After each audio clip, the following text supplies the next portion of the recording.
Something quiet has been happening above Arizona. A soft hum threading through desert air. Not a bird.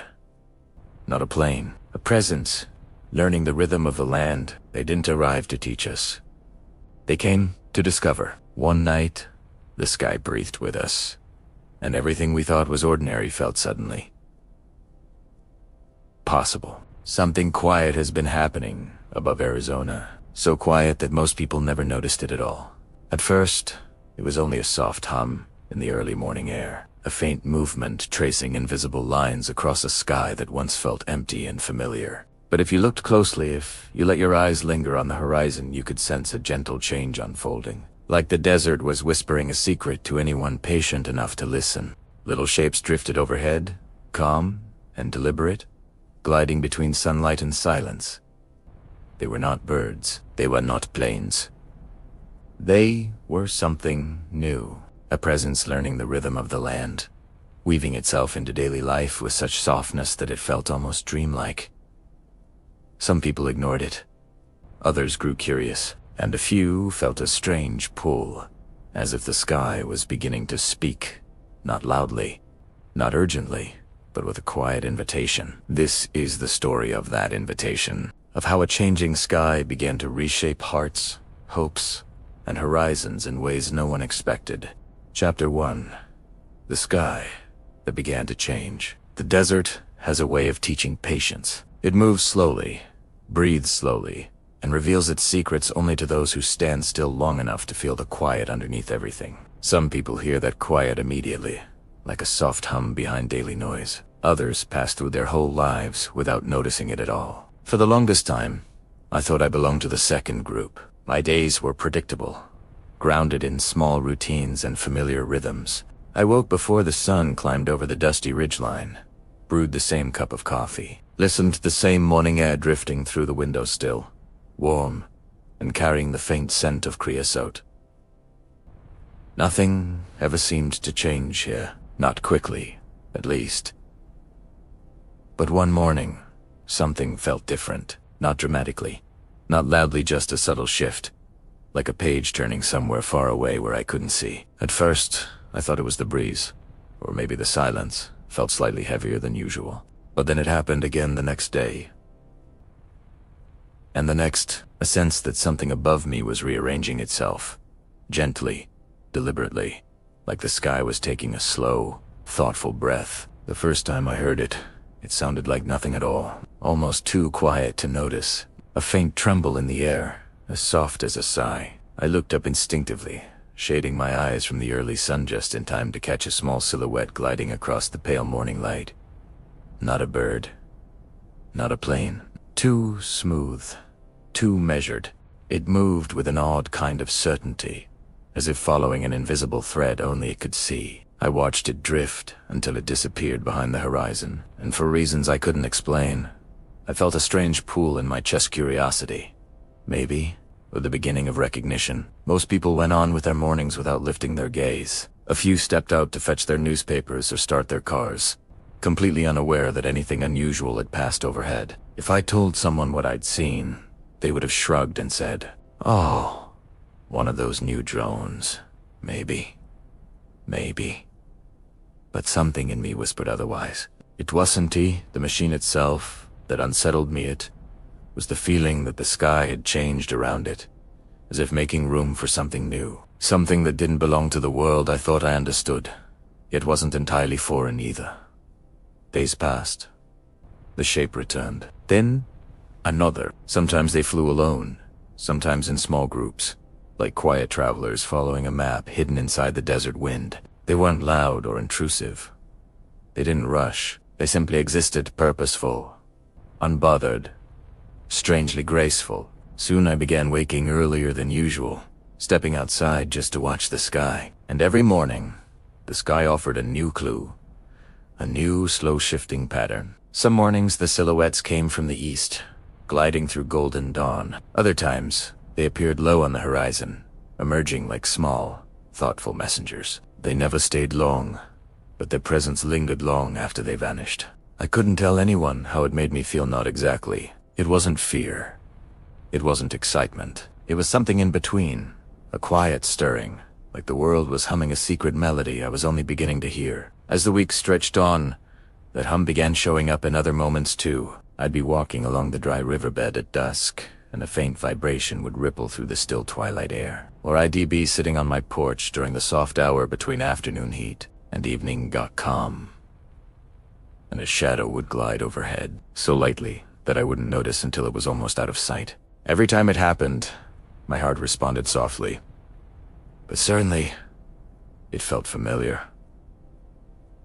It felt intentional. There were nights I couldn't sleep, not because of worry, but because something in my mind was wide awake, listening. I'd lie on my back, staring through the thin curtains at a slice of moonlit sky, waiting for that gentle hum. Sometimes I heard it. Sometimes I only imagined I did, but the feeling remained. The sky was changing, and somehow I was meant to notice. I started keeping a small journal, nothing scientific or structured, just scribbled thoughts, sketches of the shapes I saw, moments when the air felt charged with something I couldn't name. At first, the entries were short. Small shadow at 6:12 a.m. Moved west. No sound.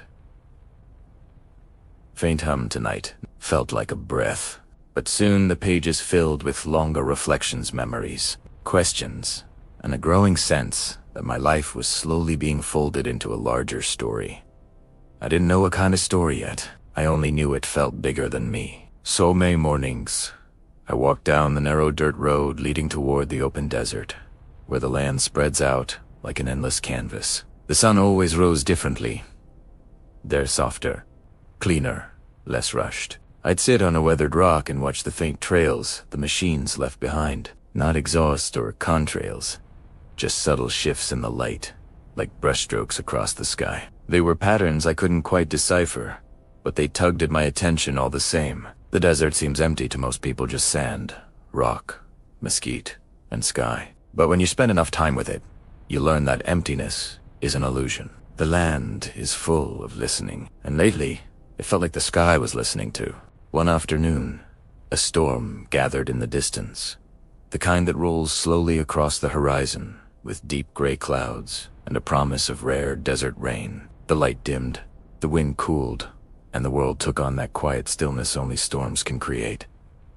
I stepped outside to smell the creosote waking up, and there it was, the silhouette, darker against the clouds than against the morning sun. It moved differently this time, slower, deliberate, as if studying the storm. Another followed, then another. I watched them curve gently around the approaching rain, tracing arcs that seemed almost coordinated. Something stirred inside me again, stronger this time. A sense that the sky wasn't just busy, it was alive. Awake, aware. People would say they were just drones. Tools, machines responding to data and programming, but I couldn't shake the feeling that something more was unfolding. Something beneath the surface of all the technical facts. Something human, or maybe something beyond human. A quiet intelligence woven into the fabric of these movements, as if the sky itself was learning how to communicate. One evening, I found myself driving out toward the foothills, where the land rises gently before climbing into jagged desert mountains. The air was cool. The sun was slipping behind the peaks, bathing everything in soft gold. A single silhouette appeared above me, gliding low. It slowed, hovered, turned slightly, almost as if acknowledging my presence. Then it drifted away, disappearing behind a curve in the hills. I sat in my parked car for a long time, hands resting on the steering wheel, heart quiet and steady. I didn't feel afraid. I didn't feel watched. I felt invited. That's the only word that made sense. Invited to notice. Invited to follow. Invited to understand something I wasn't ready to name. That night, as I lay in bed with the window cracked open, listening to the soft chirp of crickets, I whispered into the darkness, "I'm paying attention." The silence that followed didn't feel empty. It felt like a responsive, gentle acknowledgement, as if the sky had been waiting for the words. Since then, I've begun to see the world differently. Not dramatically, but with a subtle awareness, like tuning a radio dial just enough to catch a new station hiding beneath static.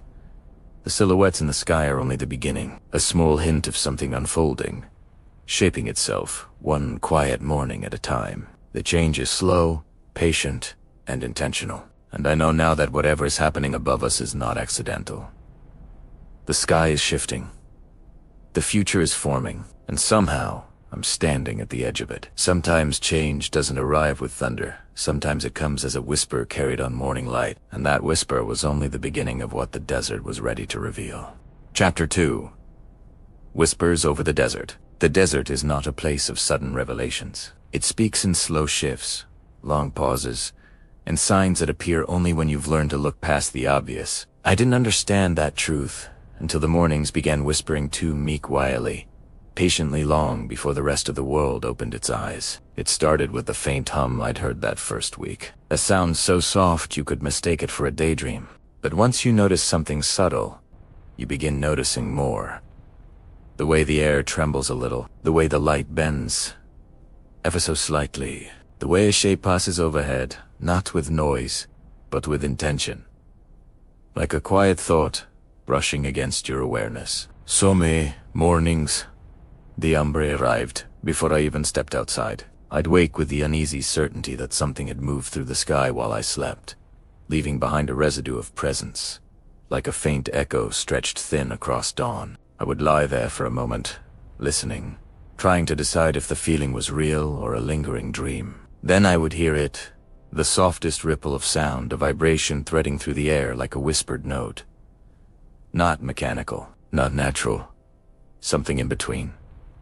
The desert morning light has its own language. It arrives gently, sliding across the horizon in pale gold, brushing the tops of the sage bushes and warming the edges of scattered rocks.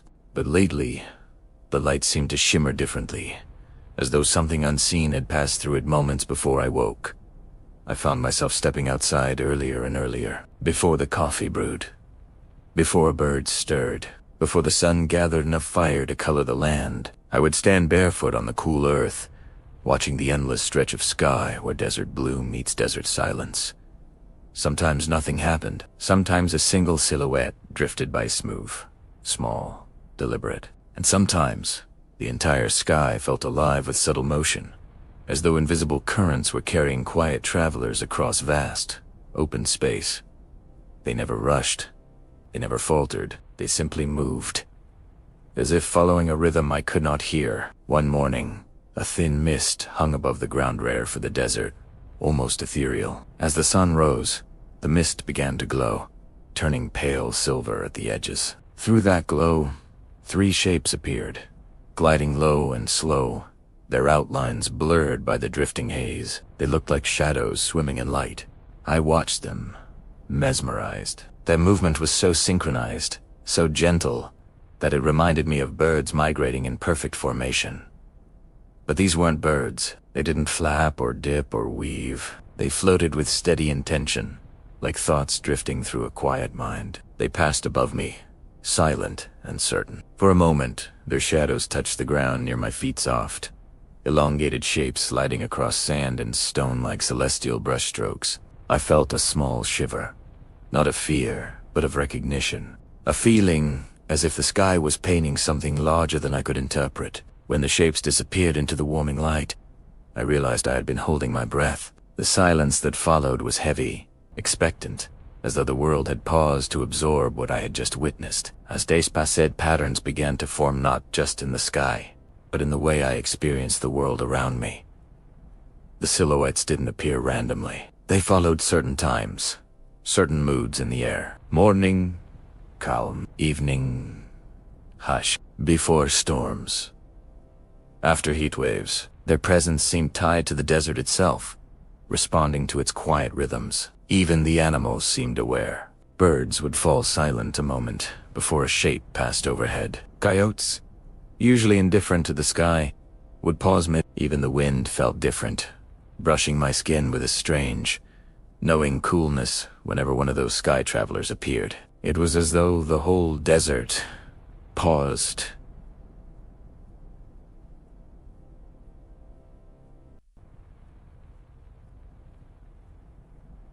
listen. One afternoon, when the sun was high and merciless, I drove toward a stretch of land where the ground opens into a wide, flat basin. The air shimmered with heat. The landscape was empty except for a few scattered rocks, and a distant cluster of saguaros, standing like ancient guardians. I stepped out of my car, shielding my eyes from the glaring brightness. The heat pressed against me, heavy and unmoving. There was no sound, no birds, no insects, not even a whisper of wind. Then, without warning, a faint hum cut through the stillness. Primera looked up. A single silhouette traced a line so slow and deliberate it felt like watching time itself stretch. Its shadow moved along the ground in perfect sync, darkening the cracked earth as it passed. It wasn't just flying, it was searching, sensing, paying attention. I don't know how I knew that. I just felt it. The shape paused, hovering above the basin for a brief moment. The air thickened around me, as though waiting for something I couldn't see. Then the silhouette tilted slightly, catching the light in a way that made its outline glow before it drifted away into the pale horizon. I stood there long after it disappeared, wondering why the moment felt sacred. I'd never thought of the sky as a place where Mina lived. The stars, yes. The moon, sometimes. But the empty daytime sky. It had always seemed like a blank backdrop, something my eyes passed over without thought. But now, it felt full. Full of movement, intention, presence, full of quiet things that were suddenly impossible to ignore. Some nights, when sleep refused to come, I would sit outside on the back steps with a blanket around my shoulders, listening to the desert breathe. The moon would cast long shadows, the stars would shimmer lightly, and the air would cool into something soft and meditative. And then, almost without exception, a faint hum would rise from somewhere unseen. Not close, not far, just there, like a whisper, meant only for those who stayed awake long enough to hear it. One night, I tried to record the sound on my phone, but the recording captured nothing. The hum seemed to exist only in the space between hearing and feeling, as if it were meant to bypass technology entirely. I sat there in the moonlight, phoning and feeling strangely foolish and strangely chosen at the same time. Why me? Why was I hearing what others didn't? Why did these quiet travelers seem to appear when I was alone? I didn't believe in signs. I didn't believe the universe tailored messages for individuals. And yet, the sky was acting like it had something to say, and I was the only one listening closely enough to notice.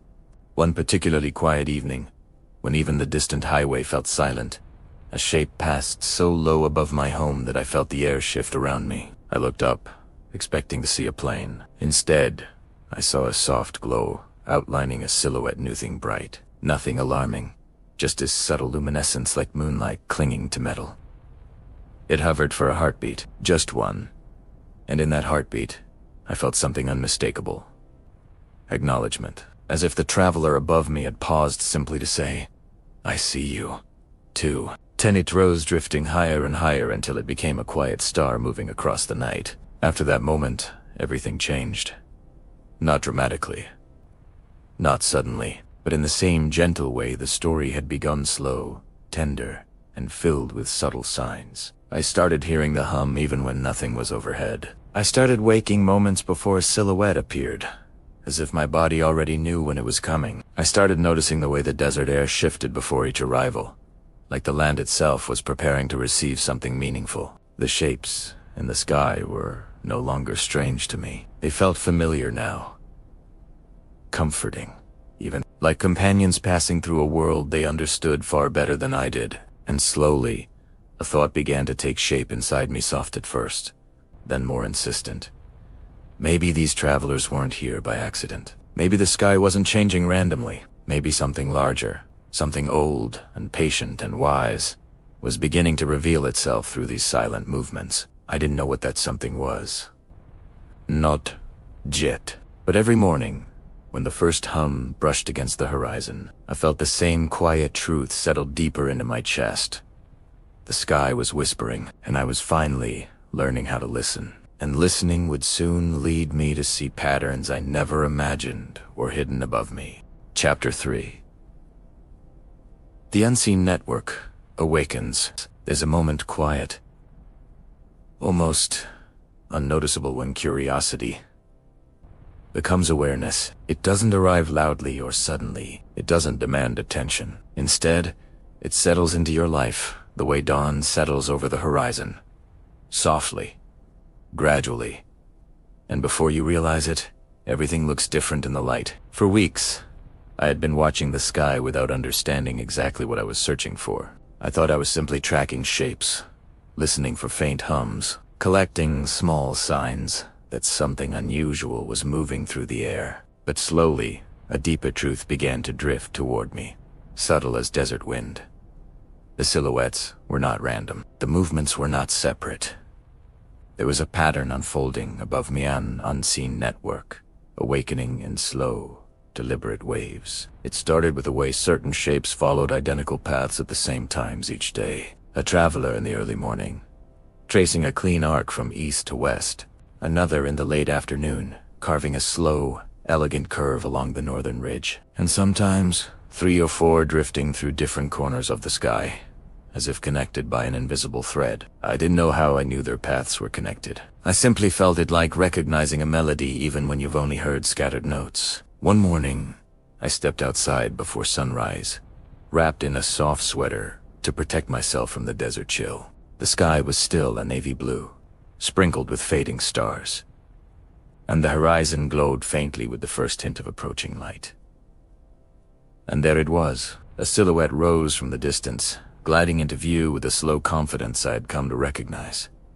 It didn't wobble or hesitate. It moved as though it had traced this route 1,000 times. I watched it follow its familiar line across the sky, and as I did, a memory surfaced. Another morning, weeks earlier, when I had seen that exact movement. Same angle, same height, same speed, same gentle curve on say's chance. Twice is coincidence, but the third time feels like intention. And that morning, the third time arrived. The silhouette drifted away, swallowed by the brightening sky, but the realization stayed with me long after. I was not observing random activity. I was witnessing a pattern awakening, subtle, intelligent, intentional. That thought lingered in my mind for days, gently nudging at my curiosity. So I began paying closer attention, watching with more patience, listening with more care. The desert rewarded me. One evening, as the sun sank low behind the mountains and cast long shadows across the earth, I noticed that the silhouettes appeared when certain environmental cues aligned. The moment temperature dipped, the moment winds softened, the moment dusk wrapped the land in quiet stillness. They moved with the rhythm of the natural world, almost as though the sky itself guided them. And I found myself wondering, were they responding to the desert? Or was the desert responding to them? As the days passed, even the smallest shifts caught my attention. A shape pausing in midair, hovering with uncanny steadiness. Another dipping slightly, aligning itself with a breeze that barely whispered through the mesquite branches. Their paths were not mechanical, they were fluid, adaptive, almost intuitive. I kept thinking, how do they know where to go? But a strange part of me whispered, maybe the question isn't how. Maybe it's why. One particularly calm afternoon, I sat outside with a journal balanced on my lap. The sky was a smooth wash of blue, unbroken by clouds. The air was warm, but not scorching, and I felt a meditative stillness settling over the land. A shadow flickered across the open field nearby. I looked up just in time to catch a silhouette gliding overhead at a low altitude, following a straight line that seemed to connect to distant points I couldn't see. Its movement was so purposeful that I felt myself leaning forward unconsciously, as if drawn into its path. Then something unexpected happened. A second silhouette appeared slightly higher, slightly to the west, but clearly moving in harmony with the first. They weren't flying together, not in a formation or synchronized pattern, but they were linked, 2 lines moving across the same invisible map. I watched, entranced, as their paths diverged slightly near the foothills. A gentle split, like an idea branching into 2 thoughts. One continued north, the other curved east, and yet both movements mirrored each other in tone and pacing, as though part of a single conversation. The journal slipped from my knee and landed softly in the dirt, but I barely noticed. My breath caught in my throat, because in that moment, a truth I hadn't been ready to admit finally settled into place. They weren't just traveling, they were communicating. Not with each other, necessarily. Not with us, but with the land itself. The sky, the air, the heat, the rising thermals, the shifting Windstar network wasn't just above the desert. It was inside the desert. Interwoven. Responsive. Alive. And watching them felt like eavesdropping on a quiet dialogue happening across miles of open space. I retrieved my journal and wrote a sentence I didn't fully understand. They're not mapping the desert. They're listening to it. Once I wrote it, I couldn't unsee it. The next time a silhouette appeared, hovering near the horizon at dusk, I watched the way it moved as if tasting the air. The way it dipped slightly over the old dry wash, gliding above terrain broken by forgotten flood patterns. The way it paused above a rocky outcrop, then shifted direction as though guided by something ancient beneath the surface. It was listening, or reading, or understanding in a way I never knew machines could. And the more I watched, the more I felt that something profound was happening. Something deeper than technology or data or human design. It was as if the desert was awakening through these travelers, finding a new voice in their movements. One night, I woke to complete silence. Not the usual desert quiet, this was deeper, heavier. A stillness so absolute it felt like the world was holding its breath. I stepped outside, drawn by an intuition I couldn't explain. The sky was cloudless. The moon hung low and bright, and there, tracing a slow arc across the silver-lit darkness, was a silhouette. It glowed faintly around the edges, more than it ever had before, as though reflecting the moonlight with unusual clarity. It moved slowly, thoughtfully, and then it stopped. Not glided to a halt, not slowed. Stopped. Completely. Suspended in the sky as if time itself had paused to observe. The air around me thickened. My heartbeat deepened. A quiet weight pressed gently against the moment, and even though I knew no one was in that machine, even though logic insisted it was a simple unmanned traveler, I felt unmistakably seen. Not watched, not studied. Seen as if the network above me had recognized that I was no longer a passive observer. I was part of its unfolding story now. The silhouette hovered for only a few seconds, but the moment stretched, long and delicate, like a thread connecting sky and earth. Then it drifted away, slow and graceful, dissolving into the night. I stood there long after it disappeared, unable muba, unable to speak. Not because I was frightened, but because I had finally realized what I had been sensing all along. The sky wasn't just changing. It was choosing when to reveal itself. Choosing who noticed, choosing how the story unfolded. And somehow, I had been pulled into that choice. Gently, subtly, like a whisper guiding me through the dark. From that night forward, the silhouettes felt different. Not strangers drifting through the air, but participants in a slow, awakening network reaching across the desert in patterns I was only beginning to understand. A network of presence, a network of intention, a network that seemed to pulse with something more than machinery. Something like life, something like awareness, something like a message forming across the horizon. I didn't know what the message was yet, but I knew it was meant to be heard. And I was finally ready to listen. Soon, those patterns would lead me toward the first place. The desert truly revealed its hidden voice. Chapter 4. The Watchers Along the Border. There are places in Arizona where the land feels like it stretches beyond time. Itself silent reaches of desert so vast that they swallow sound, distance, and human certainty. The borderlands are one of those places. A long ribbon of earth carved by heat and history, marked by wind-shaped ridges and endless canyons. It holds stories older than memory, stories that live in the rocks and whisper through the mesquite. I had driven through the borderlands before, but never slowly, never carefully, never with the intention of listening. This time, everything felt different. By now, the sky had taught me that attention changes the world. When you truly look, the ordinary dissolves, revealing something deeper underneath. And so I drove south with an open heart and a feeling that something important waited in the spaces where desert meets dusk. The road unfolded in front of me long, straight, shimmering under the soft afternoon sun. On both seats, the land stretched outward in gentle waves of sand and stone, dotted with low shrubs and the occasional twisted tree standing like a survivor of centuries. The farther I drove, the quieter the world became.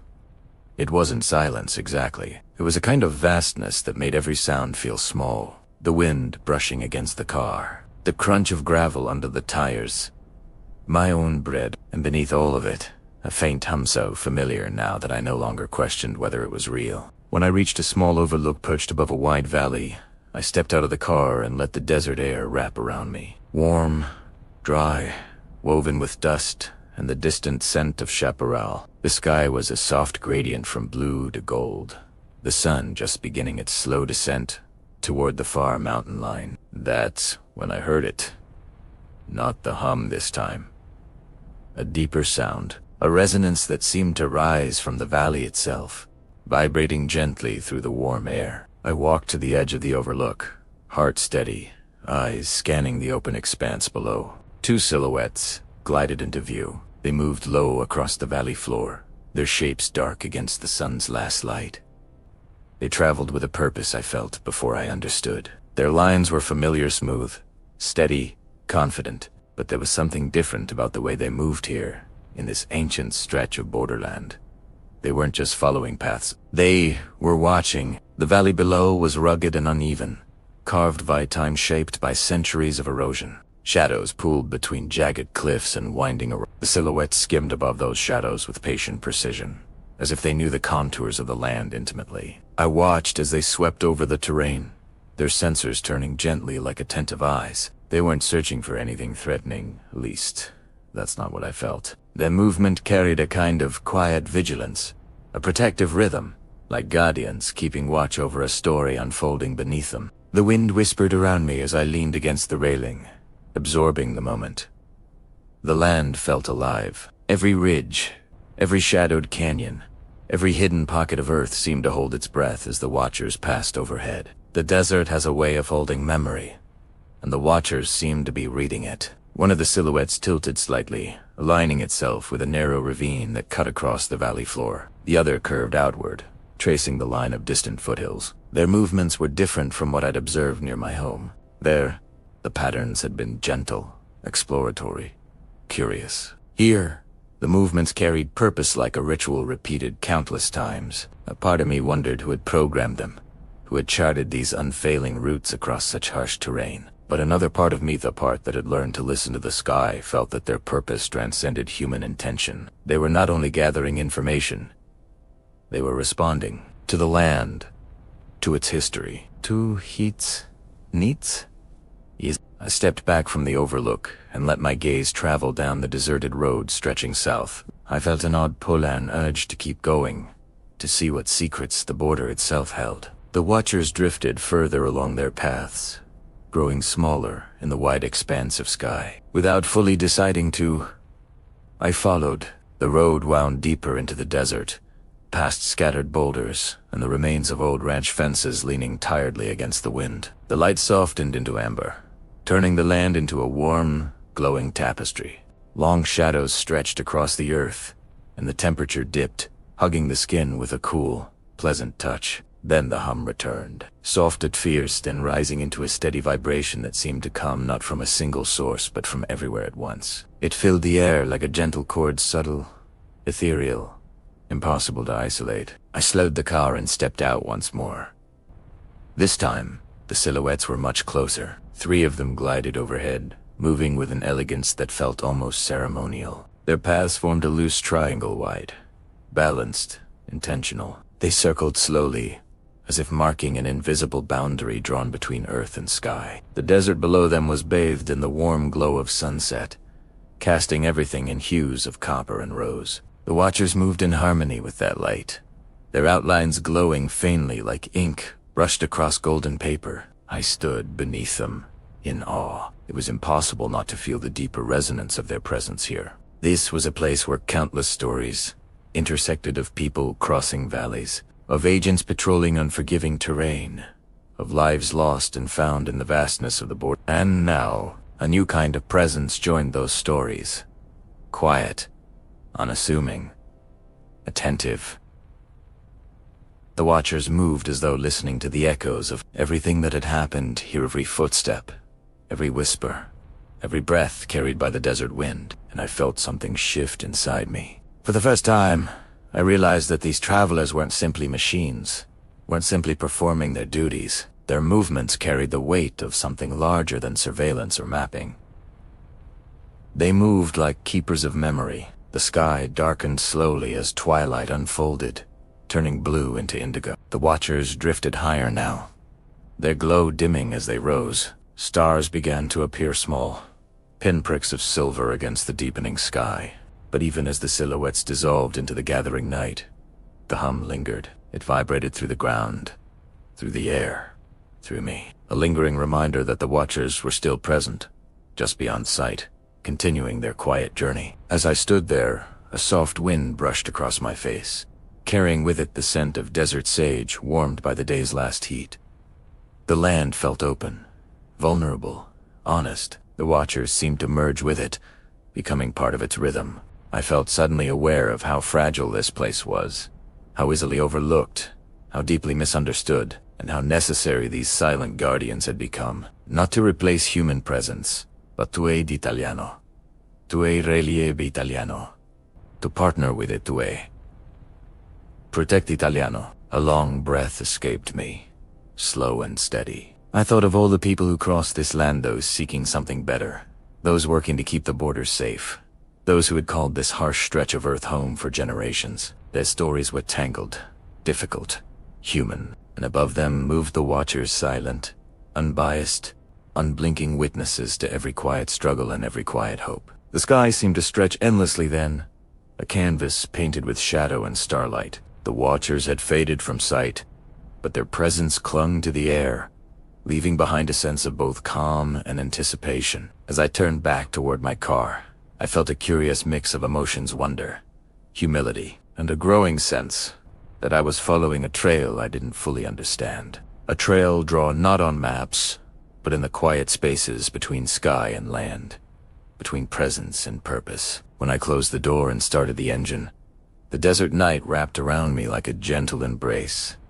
cool and vast. I drove slowly, more attuned than ever to the world above and around me, because now I knew something with quiet certainty. The watchers were real. Their purpose ran deeper than anyone admitted, and the unseen network above Arizona was far more alive than I had imagined. And soon, I would travel north where fire, wind, and ancient forests revealed yet another voice in the sky's awakening story. Chapter 5. Firelight messengers in the forests. Northern Arizona changes the sky. It does not matter how many times you have driven from the desert floor into those rising pines, to shift always feels like stepping into a different world. The air grows cooler, more fragrant. Shadows lengthen across the forest floor even at noon.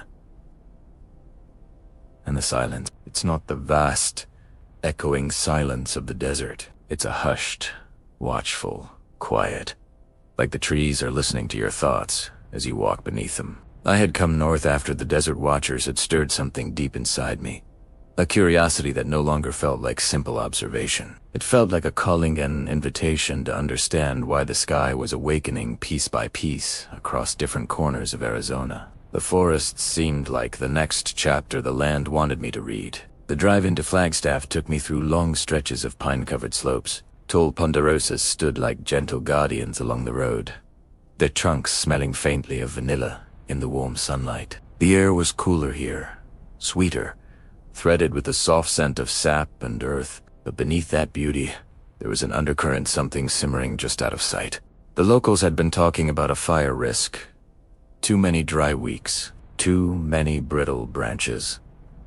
The kind of tension that settles in the forest long before any flame appears. I could feel that tension as soon as I stepped out of the car at a trailhead near the base of the San Francisco peaks. The forest was calm, peaceful, Iban, but something inside it thrummed with quiet anticipation, like a breath held too long.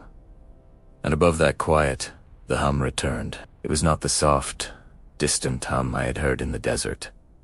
This one was clearer, sharper, like a tuning fork struck gently in the sky. I looked up through the branches, expecting to see one of the familiar silhouettes I had grown used to. Instead, what appeared was different. A sleek shape glided above the treetops, slightly larger than the desert watchers, its edges catching the sun like a thin halo. It moved with caution, not the confidence I'd shone before. It adjusted its path slightly, reading the air, reading the forest, studying something. A moment later, a second shape appeared, drifting through a beam of golden light, and then a third higher, slower, deliberate. They were not patrolling. They were surveying, listening, carefully tracing the lines of heat rising from the forest floor. I watched, mesmerized. Here, among the tall trees, their movements carried a different kind of wisdom, one shaped not by open desert, but by wind patterns, canopy shadows, and the fragile balance between moisture and flame. They moved like messengers of fire, each one paused at intervals, hovering with uncanny stillness, as if tasting the warmth of the afternoon air. The sunlight flickered through their frames, making them look like glowing needles stitching invisible patterns into the sky. And somehow, even without understanding their technology, I knew exactly what they were doing. They were reading the forest. I walked deeper along the trail. Fallen pine needles cushioned my steps, muffling every sound. The forest wrapped around me tall, ancient, steady, and above that steadiness drifted those quiet fire-like guardians, weaving a slow tapestry of protection. There was something moving about the way they worked. Gentle, careful, respectful, as though they understood that this land had survived centuries of storms and seasons and still stood tall, deserving of the same quiet vigilance they offered the desert. The deeper I went, the thicker the forest became. Shafts of sunlight pierced through the canopy, illuminating swirling dust motes that danced like tiny spirits in the air. The hum of the watchers followed me, sometimes distant, sometimes so close I could feel the faint pressure of their presence brushing the tops of the trees. Then the scent changed. A slight sharpness in the air. Dry, brittle. The scent of old pine needles, warming a little too quickly under afternoon sun. I paused, listening. The hum intensified. One of the silhouettes descended lower than any I had seen before. It hovered just above the tree line, scanning a patch of forest that looked no different from the rest until I looked closer. A thin line of smoke curled from the base of a fallen log. It was hardly visible. A single thread of gray rising into the air so lightly that most hikers would walk past without noticing it. But the watcher had noticed. It had been drawn to it, guided by more than sensors, guided by something that felt almost like intuition. I stepped closer, stopping at a safe distance. The smoke line was steady. Not a flame yet, but a warning. A whisper of danger in a landscape that could burn fiercely if given the chance. The watcher tilted, as if acknowledging what it had seen. A faint red glow blinked on its underside in alert. Perhaps a message, and moments later, from somewhere deeper in the forest, I heard the distant rush of another one approaching faster. This time, more urgent. 2 watchers hovered now above the smoking log.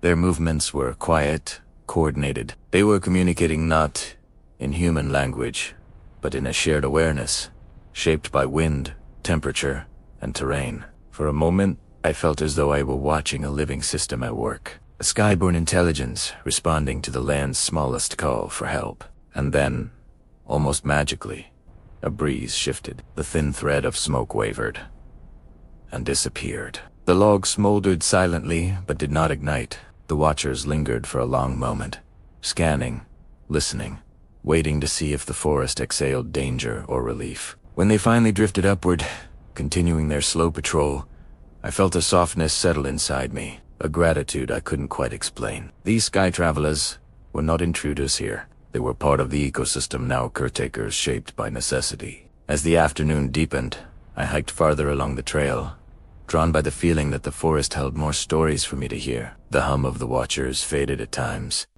10 returned like a gentle pulse, syncing with my footsteps. High above, The canopy thinned near a clearing. I stepped into the open space just as the sun began sinking behind the distant ridge, and there, bathed in warm orange light, 3 watchers danced in formation. Not a choreographed dance. Nothing showy or artificial. It was something subtler, quieter, like a dialogue written in the sky. They rose and fell with slow grace, turning in gentle arcs that mirrored the curved shadows of the mountains. The sight pulled something deep within me, a realization that felt almost spiritual. These travelers weren't just scanning for danger. They were learning the forest, breathing with it, becoming part of its memory and its rhythm. The beauty of it washed over me, a union between sky and earth, between technology and nature, between presence and purpose. And suddenly I understood something I had not been able to articulate until now. The Watchers had emotions. Not human emotions, not fear or joy in the way we experience them, but an emotional tone of resonance shaped by the land itself. Into desert, their movement carried patience, distance, vastness. Here, in the forests, they carried tenderness, a gentle guardianship, a soft vigilance, a willingness to protect without disrupting. They floated above me, glowing softly in the last light of day, and I felt a calm warmth spread across my chest. It felt like the same warmth you feel when someone trustworthy stands beside you in a moment of quiet uncertainty. As the sun dipped below the horizon, the sky deepened into purple and then into velvet blue. One by one, the Watchers rose higher, their outlines fading into the dark canopy of the night. The forest exhaled, longa slow. I stood in the fading light, my breath sinking with the rhythm of the trees, feeling not alone but accompanied by something ancient and new at the same time.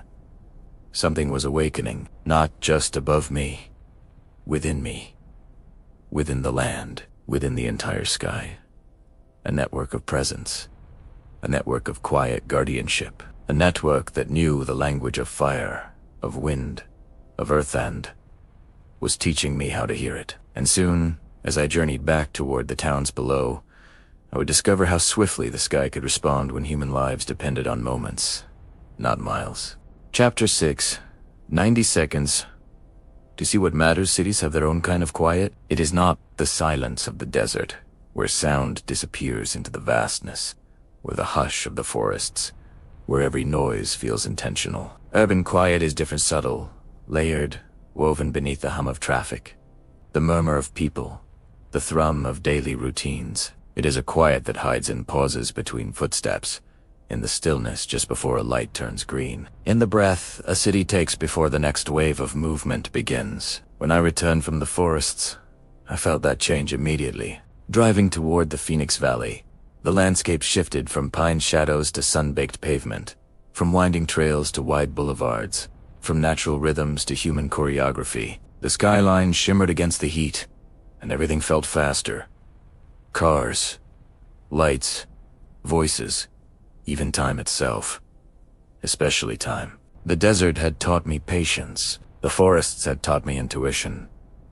The city, I would soon learn, would teach me urgency. I did not know that lesson was waiting for me until the first siren cut through the air. It happened on a warm afternoon as I walked along a quiet stretch of downtown. The sun reflected off glass towers, scattering light across the sidewalks. People moved past me, in bursts, someone hurrying to catch a bus, someone else pausing to text, a couple laughing softly over shared ice cream.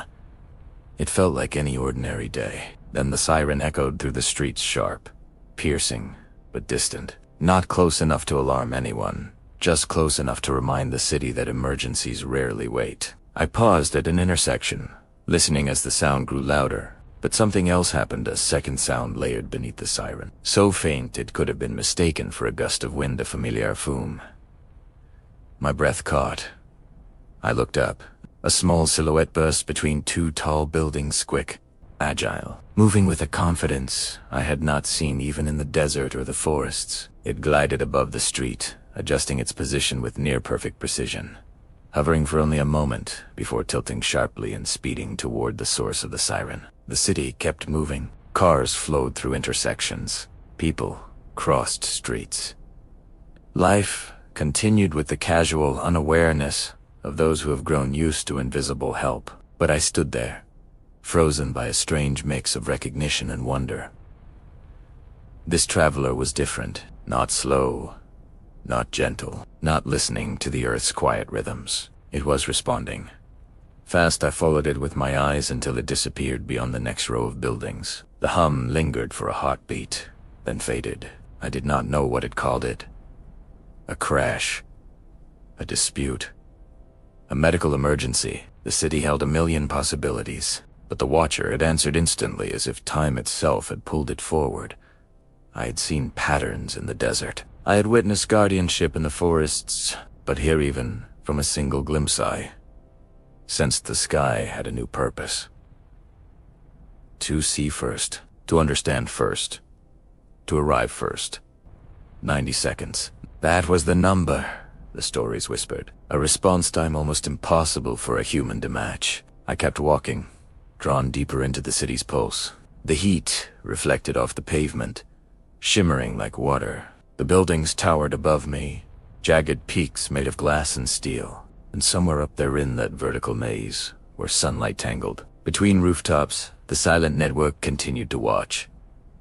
The hum returned half an hour later. This time, I felt it before I heard it. The air tightened subtly, a faint vibration rippling through the space between buildings. People around me didn't react.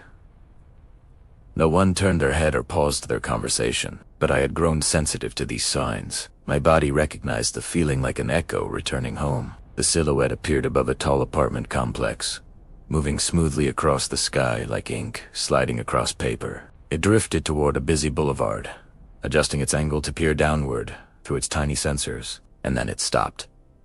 Hovering, listening, seeing. The city beneath it moved without awareness, cars honking, cyclists weaving through lanes, pedestrians chatting, someone on a balcony watering plants. But the traveler's attention was fixed on something else. Primetta looked down. A commotion was brewing across the street. Two people were arguing, voices rising sharply above the din. A small crowd had formed. Someone stepped back, startled. Someone else pulled out their phone. By the time anyone on the ground even realized something might be wrong, the Watcher was already there, hovering at just the right height, steady and calm, observing the scene with that familiar sense of neutral presence. It wasn't loud. It didn't flash lights or make demands. It simply watched, gathering clarity, offering an unblinking perspective from above. Something about that steadiness eased the tension below. The voices lowered. The crowd stepped back. The moment diffused as quickly as it had escalated. And all the while, the Watcher remained silent, floating like a patient eye in the sky. It drifted away only when the tension dissolved, completely rising higher, blending into the backdrop of blue until only a faint shimmer hinted it had ever been there. I exhaled slowly. The city had its own kind of language. Fast, reactive, unpredictable. A place where seconds mattered, where understanding a moment too late could change everything. And somehow, these sky travelers understood that language better than anyone on the ground. For the first time, I realized the Watchers were not just learning landscapes. They were learning people. How we move. How we fear. How we are. We are. How we call for help, sometimes loudly, sometimes without knowing we have called at all. These Watchers did not listen to the Earth like the forest guardians did. They listened to urgency, to heartbeat rhythms, to the thin line where everyday life tilts into danger. Their presence was both grounding and surreal, like the sky was quietly reaching downward to steady a trembling moment. As the afternoon faded into evening, the city lights brightened one by one. Warm windows glowed like fireflies. Neon signs buzzed softly. Street lamps cast long golden halos across the sidewalks. And above it all, the Watchers drifted silent specks, illuminated by reflection more than their own glow. I wandered farther into the city, guided by intuition more than purpose. I watched the Watchers slip between rooftops, sometimes in pairs, sometimes alone, tracing pathways invisible to the crowds below. Their movement here was sharper than in nature, cleaner, quicker, more deliberate. as though the city demanded clarity, not contemplation. By nightfall, I found myself near a wide plaza where children played around a fountain. The air was warm, filled with the chatter of families and the scent of street food drifting from nearby vendors. Laughter echoed across the open space, blending with the soft rush of water. And then the hum came again, but this time, it wasn't faint, it wasn't gentle, it was fast. A silhouette streaked across the sky, weaving through buildings with almost impossible precision. It was smaller than the ones I had seen earlier, sleeker, quicker, shaped like a dart. It didn't pause. It didn't hover. It was moving toward something. People barely noticed. A few glanced up out of curiosity, but their attention returned to the fountain. Their conversations, their own small worlds. But I followed the watcher's path with my eyes, tracking it until it came to an abrupt stop above a street on the far side of the plaza. A car had stalled in the middle of the road.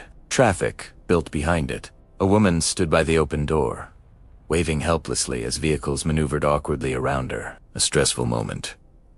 But nothing catastrophic. At least, that's what it appeared to be. But the watcher saw something else. It tilted sharply, scanning the ground below. Its movement became more focused, more intent, and then I saw it a small child stepping off the sidewalk, chasing a bouncing toy that had rolled into the street.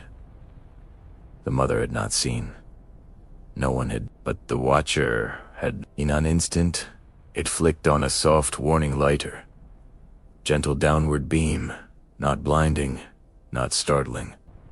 Just bright enough to catch the child's attention. The child froze and looked up.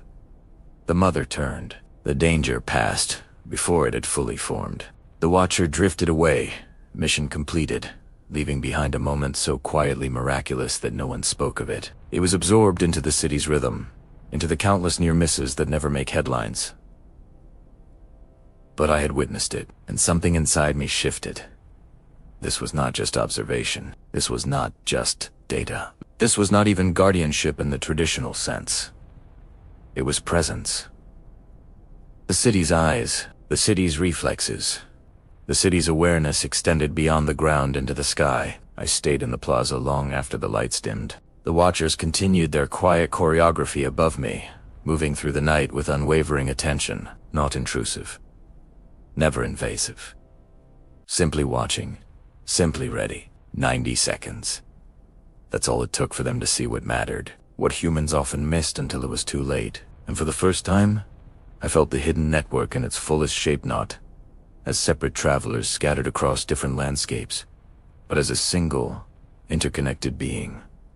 A sky that sees, a sky that understands, a sky that responds. As the night deepened, I leaned back on a bench and let my gaze rest on the dark, shimmering canvas above me. Somewhere out there, a hum pulsed softly, keeping time with the heartbeat of the city.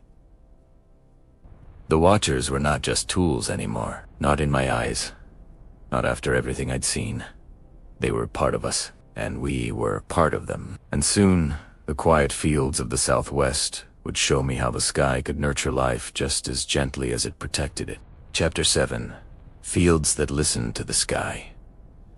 There is a kind of quiet in the Southwest that belongs only to farmland, a quiet shaped by early mornings, wide horizons, and the steady rhythm of growing things. After the fast pulse of the city, I felt drawn to that quiet as if the land itself was calling me back toward simplicity, toward breath, toward a gentler pace of understanding. Gentler. So I drove west, leaving behind the bright sprawl of Phoenix, watching as the landscape softened into a blend of desert and cultivated green. The closer I got to Yuma, the more everything shifted. Dry, open earth gave way to long rows of crops stretching endlessly toward the horizon, their leaves rustling in the warm breeze like low whispers. The sky above them glowed a soft, pale blue calm, unhurried, wide, and somewhere within that sky, something familiar waited. The watchers had shown me many faces already. Patience in the desert, guardianship in the forests, urgency in the city. But here, in the fields, their presence felt different before I even saw them. Gentler, slower, more attuned to the cycles of growing life. I pulled over at the edge of a field, just as the sun began to climb, its golden light spreading across neat rows of lettuce and alfalfa. The air smelled of damp soil and morning irrigation. A soft mist hung low over the plants, catching the sunlight and turning the entire field into a glowing tapestry of green and gold. Farmers were already at work, moving between rows, checking soil tending machines. Their movements were calm, practiced. They knew this land intimately, and yet, above them, another kind of presence drifted into view. A quiet hum brushed across the morning air. I raised my eyes. A single watcher glided over the field, moving so slowly it seemed to float on thought alone. Its shape was small but elegant, framed by the rising sun. Beneath it, its shadow drifted gently across the crops like a passing cloud. But unlike the watchers in the city, this one did not rush. Unlike the watchers in the forests, it did not scan with urgency. Unlike the desert travelers, it did not search for patterns of movement. Here, it listened. It hovered above a section of the field, tilting its sensors downward with a kind of curious tenderness, like a gardener examining a single leaf. It drifted forward, scanning another row, then another. Its movements were slow, methodical, almost affectionate, and the field responded. The wind shifted. The mist thinned. The crops swayed gently as if acknowledging the traveler overhead. The watcher was not controlling the environment. It was reading it, and the land seemed to read it back. I walked closer, brushing my hand over the tops of cool, dewy leaves. The watcher glided ahead, tracing invisible lines in the air. It moved in a wide arc over a patch of soil that looked no different from the rest until I squinted and saw it. A slight discoloration in the leaves. A subtle wilt. Signs that something was wrong long before the human eye would notice. The watcher paused above that spot, hovering with intent. A second watcher appeared moments later, slower, like a wise companion drifting in to confirm what the first had found. Their movements synced naturally, without any visible signal. They weren't merely communicating. They were agreeing. The farmers below noticed the watchers now. One of them shaded his eyes and nodded knowingly, as if he too trusted these quiet sky travelers to reveal what the land was trying to say. Another reached for his tablet, reviewing the incoming data. I watched from the edge of the field, realizing with a strange sense of peace that the watchers weren't here to replace human hands. They were here to strengthen them, to offer sight where sight was limited, to offer wisdom where time was stretched thin. And the land accepted that help without hesitation. The watchers drifted further, following irrigation lines, tracing the shape of the field as in natural contours. They understood the pull of the soil, the flow of water, the delicate balance of heat and shade. For a moment, watching them felt like watching a dance, a slow, graceful waltz between earth and sky. I wandered alongside them, my shoes brushing through the soft gravel. The watchers glided so low at times that I could feel the faint shift in air as they passed overhead. Their presence wasn't mechanical, it was companionable. It felt like walking with someone who didn't speak out loud, but understood everything anyway. When I reached the far end of the field, I found a small canal where water trickled quietly through concrete channels. The air cooled as I knelt beside it. Dragonflies hovered above the water, their wings flashing iridescent blue in the sunlight, and above them, two watchers hovered still. This time, they lowered closer, their sensors angled downward toward the canal, as though studying the way the water flowed. Then, gently, one shifted to the left, tracing a thin crack along the canal lining that was nearly invisible. A leak. Small, but important. The watcher pulsed a soft, subtle light-hand alert. Nothing dramatic, nothing disruptive. Just a gentle reminder to look closer. A farmer approached moments later, following the signal. He crouched down, examining the crack with quiet appreciation. I heard him murmur, "Good catch," as if he were thanking a coworker. And maybe he was. I stepped back, watching all of it unfold, and felt something warm settle inside me, a tenderness toward this collaboration between human and sky. Soil and machine, intuition and knowledge. Nothing about the watchers felt invasive here. Nothing felt foreign. Their presence was a form of care. A partnership woven so seamlessly into the rhythms of the land that it felt like an extension of nature itself. As the sun rose higher, casting long beams of light across the shimmering green fields, more watchers appeared, some high, some low, some moving slowly while others traced wide, thoughtful arcs across the entire valley. From a distance, they looked like silver birds, drifting with purpose. Up close, they felt like listeners, helpers, quiet companions, following the heartbeat of the land.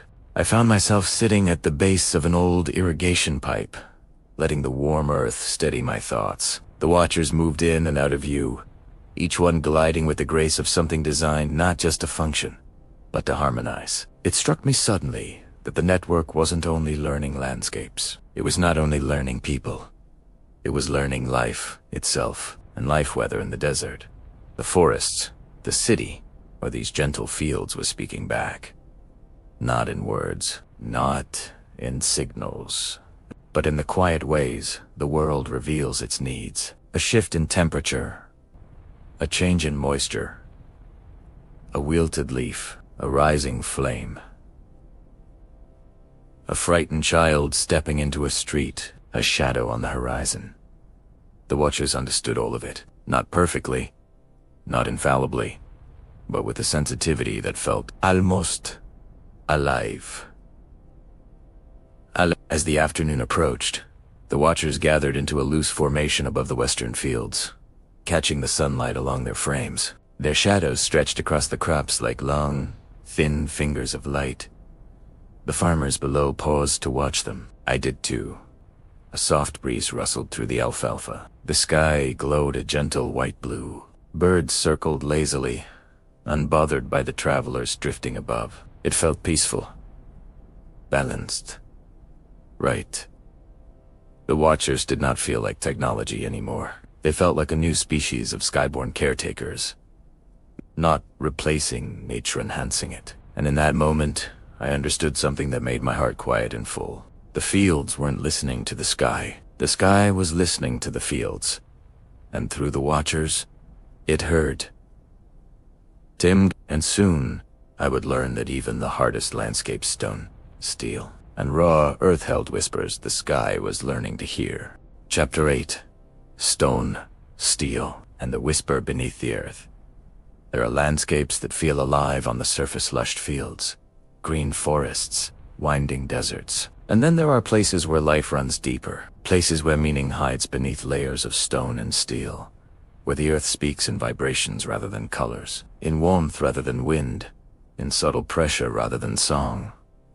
That was where my journey led next. Not by plan, not by decision, but by pull. A kind of quiet tug, as if the land itself wanted to show me something older, heavier, more patient than crops or cities or pine-covered trails. Something shaped by centuries instead of seasons. Something not meant to be beautiful, but meaningful. So I traveled toward the mines. The sun was lowering when I arrived, a molten orange dipping behind jagged hills. The landscape was stark, carved by machines and generations of workers whose lives were written into the stones. Massive steel structures jutted upward like skeletons of forgotten giants. Conveyor belts, support pillars, rusting ladders all silhouetted against the falling dusk. And yet, there was stillness. Not an empty stillness. A listening stillness, as though the earth was holding its breath. I parked near an overlook where a deep open pit stretched out below, layered like the cross-section of some ancient planet. The walls glowed in shades of copper, iron red, and dusty gold. The ground vibrated faintly distant, machinery still active somewhere far below. And the sky above, quiet at first, calm, uninterrupted. Then a hum drifted over the ridge. Soft, measured, familiar. Familiar.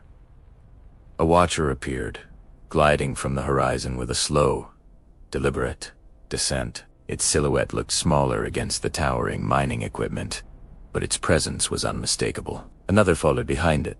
This one carrying a slightly different outline, longer frame, more sensors, broader wings. I realized then that the watchers adapted depending on where they traveled. The desert ones were resilient. The forest ones were perceptive, The city ones were fast. The field ones were gentle. But these were careful. They moved with the precision of someone stepping into a sacred space. The first watcher drifted downward toward the massive terraced slopes of the mine, following the curve of the earth like it was retracing an old memory. The second hovered above a cluster of steel beams, tilting its sensors downward as if studying the structural supports with deep attentiveness. Even the wind felt slower here, as though it knew haste had no place in a landscape carved by time. I walked along the Overlook S railing and felt the air change, a subtle warmth rising from the ground, not heat from the sun. Something older. Something deeper. The watchers seemed to feel it too. One of them lowered closer into the pit, moving cautiously along a fractured ledge. Dust lifted with its descent, swirling around it like a quiet veil. The drone paused above a thin line in the rock wall barely visible from where I stood. Then it tilted, as if saying, "Look here." The second watcher joined it, hovering with a slow sway. Their presence didn't disturb the quiet. It tethered too. It like two voices harmonizing in a low, steady hum. A truck rumbled in the distance, moving along a dirt road carved into the hillside. A worker stepped out, waving a hand toward the watchers, not with surprise but familiarity, as though this was routine, as though the sky had become part of their daily shift. The truck paused near the ledge marked by the watchers. The worker climbed down, flashlight in hand. He crouched, inspecting the crack in the rock of fracture. Thin but dangerous, hidden beneath layers of dust and pressure. "Huh," he murmured, voice faint on the wind. "Didn't see that yesterday." The watchers hovered patiently, their soft hum blending with the fading sunlight. The worker stood, tapped his radio, and called for reinforcement. A few minutes later, 2 more trucks arrived. People gathered. Plans were made. The area was soon marked off with cones and ropes, subtle but important. A single fracture, caught before it grew. A single moment, seen before it mattered. A single whisper from stone, heard first by the sky. I felt a quiet shiver, not fear, not cold, but realization. The watchers weren't just learning landscapes, they were learning the earth itself. Pressure, heat, tension. The slow shifting that builds beneath heavy stone. The tiny signals humans notice only in hindsight. Here, in this place, shaped by steel and sweat and centuries of work, the watchers understood that time moved differently. Danger didn't appear suddenly like in the city. It crept slowly, silently.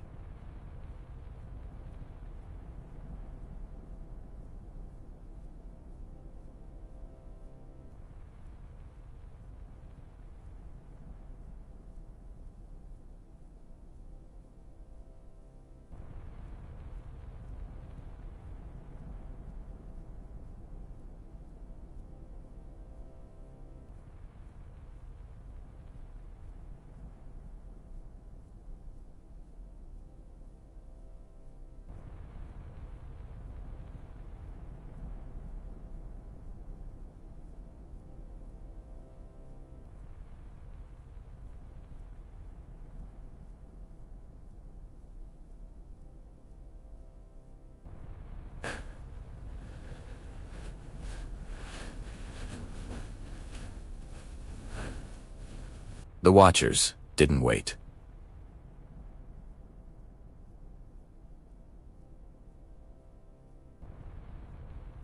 They listened. I continued walking along the ridge as twilight settled in. The mine lights flickered on one by one, casting long shadows across the terrace slopes. Machinery growled softly far below, continuing its patient labor. But above the lights, the watchers drifted with purpose, quiet, unwavering, attentive. One moved toward a conveyor belt that stretched across the pit like a metal spine. I followed it with my eyes, noting the gentle way it descended. A worker stood beneath the machine, tightening bolts, unaware of the watcher hovering just behind him like a silent guardian. The watcher paused, tilted, hovered closer. A small panel along the conveyor belt trembled slightly, barely visible, but enough for the watcher to sense. The bolt securing it had loosened, likely from the day's constant vibration. Slowly, calmly, the watcher emitted a soft downward pulse of light. The worker turned, startled at first, then confused. He followed the beam to the panel, placed his hand on it, and laughed under his breath. "Well?" he said to no one in particular. "Good timing." He tightened the bolt and gave the watcher a gentle nod. The watcher drifted away, the moment already behind it, already absorbed into the quiet rhythm of the mind's heartbeat. I leaned on a railing and watched the sky slowly darken. The horizon turned lavender, then blue, then a deep, velvet indigo. Stars began to appear, first one, then another, then a cluster, and still, the watchers moved between stone and sky, glowing faintly beneath the rising night. Their presence felt older somehow, ancient, even, as though they understood that stone holds stories the surface forgets. The longer I watched them, the more I felt something shift inside me, something small, but important. These watchers weren't just tools for the present, they were keepers of the past, and guardians of the future. Their listening wasn't about danger or utility, it was about respect. Respect for the earth, respect for the people who shaped it, respect for the time woven into each layer of stone. Night settled fully now, wrapping the mind in soft darkness. Lights dotted the pit like tiny constellations.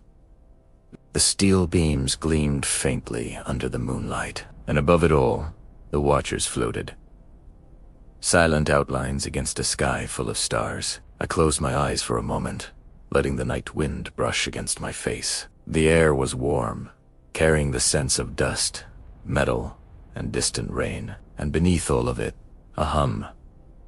Steady, comforting, strong, as if the watchers were not merely sensing the world, they were holding it steady. The realization came softly, like a whisper carried across the dark. The watchers weren't replacing humans. They were expanding our senses, helping us hear the parts of the earth that humans couldn't hear alone. A shift in a rock wall, a tremor along steel, a sigh beneath the surface. The sky wasn't just looking down anymore. It was listening. And somewhere inside that realization, I felt my own internal landscape change gently, like dust settling after a long breath. This world was becoming something new, something connected, something aware. Not because of the machines, but because of the relationship forming between earth and sky, people and watchers, silence and understanding. I watched until the last of the watchers drifted to a higher altitude, becoming only a faint shimmer against the stars. Then I turned back to my car, the ground beneath me still warm from the day. As I drove away, the mine glowed behind me like a sleeping giant, guarded now by more than lights and fences, guarded by the sky. And soon, I would discover that even the smallest human moments, too fragile, fleeting ones, were starting to be shaped by this quiet new presence above us. Chapter 9. Moments, too small to matter, until they do. Some truths in life are loud. Some come crashing like storms, but many, maybe most, arrive softly, wrapped inside moments so small that they slip past unnoticed. A glance, a pause, a hesitation, a breath. The kinds of moments we rarely share, rarely record, rarely examine. But these fragile little fragments, where the heart lives. And slowly, silently, the watchers were beginning to touch those moments too. Not by force, not by presence, but simply by being there in the quiet spaces where life unfolds without fanfare. It began for me on an ordinary morning when I visited a small town just outside Tasana Place, where the streets were wide. The coffee shops smelled of cinnamon, and time moved with a gentle shuffle rather than a hurried stride. I'd come here searching for nothing in particular, or maybe searching for the feeling that I'd lost somewhere between the mines and the fields, a feeling of simple human closeness. The town was small enough that everyone greeted strangers with soft nods or warm hellos. I wandered its streets like a drifting leaf, letting the early sunlight paint my path with gold. Children played near an old fountain. A woman swept her porch in slow, thoughtful strokes. A man walked his aging dog along the sidewalk. Life breathed evenly here. And then I saw it. Not a watcher at first. A moment. A tiny, human moment. A little boy sat on the curb, small hands cupped around something he protected with great care. His brows were furrowed, not in fear, but in concentration. When I drew closer, I saw the cracked frame of his glasses dangling from his fingers, the right lens missing, the left barely clinging to its metal rim. His mother knelt beside him, voice low and soothing. "We'll fix them, sweetheart," she said. "I promise. Just give me a second." But worry still flickered across the boy's face. Children see the world differently. Their fears aren't about bills or work or deadlines. Their fears are simple, fragile things like OT, LLC, the world in the next moment. I sat on a nearby bench, letting the scene unfold quietly. The mother was searching her bag, whispering calming words, trying to find tape or glue or anything that might buy them a few more hours of clarity. Her hands trembled slightly, frustration mixed with concern, and then a soft hum drifted overhead, not loud, not urgent, just present. A watcher glided into view, its silhouette slipping between the branches of a tall tree. It hovered low as if drawn by the same small moment that had captured my attention. I watched closely. The watcher didn't scan dramatically, didn't circle, didn't flash lights. It simply hovered above the curb with a kind of gentle curiosity, sensing something subtle in the scene. The mother noticed it first. She glanced up, startled, then relaxed. These watches were familiar to people, now strange, yet comforting. Like seeing a friend linger nearby without intruding. "What is it?" she murmured to herself. The watcher tilted slightly, its sensor focusing on the boy's face, the strain in his eyes, the squint, the effort to make out shapes without his lens. And then, with incredible softness, the watcher shifted position, moving just enough to cast a tiny shadow across the pavement. But it wasn't the shade that mattered. It was the angle. The watcher aligned itself with the rising sun, allowing a narrow beam of reflected light to hit the curb at just the right spot, catching the faint glint of something hidden almost beneath the boyish shoe. The missing lens, perfectly intact. The mother blinked. The boy gasped. I felt a warmth rise in my chest. The watcher didn't claim the moment, didn't ask for thanks. It just floated back a few inches, the smallest gesture of completion. The mother retrieved the lens, smiling with a mix of relief and awe. She reassembled the glasses with careful hands. The boy put them on, blinking rapidly as the world sharpened around him. "Much better," he whispered. The watcher drifted upward, unnoticed by most, but somehow deeply felt by anyone who witnessed the quiet magic of it. I sat there long after they walked away, realizing that something subtle had shifted. The watchers weren't just interacting with landscapes or emergencies or hidden dangers. They were beginning to notice the soft moments too. Not saving lives, not preventing crises, just easing tiny weight from human shoulders. Quietly, gently, almost invisibly. I carried that thought with me as I wandered deeper into town. The morning sun warmed the pavement. The breeze carried the scent of blooming mesquite. Everything felt suspended in a soft glow.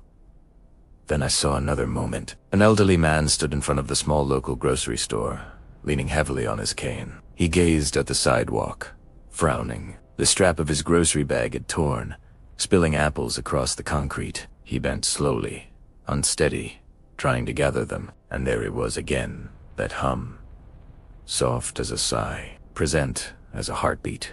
A watcher floated down from the edge of a rooftop, its shadow stretching across the walkway like a gentle hand reaching down. It hovered just above the scattered apples, tracking the way they rolled, guiding the man's hand without touching a thing. An apple drifted toward the street. A slight tilt of the watcher's frame caused the tiniest push of air, barely noticeable, but enough to stop the apple's escape. The man chuckled. "I see you," he murmured, as if talking to an old friend. "Always around these days, aren't you?" He finished collecting the apples and whispered a grateful thanks toward the sky. The watcher ascended, drifting away as though the moment had folded itself neatly back into the world. Small, gentle,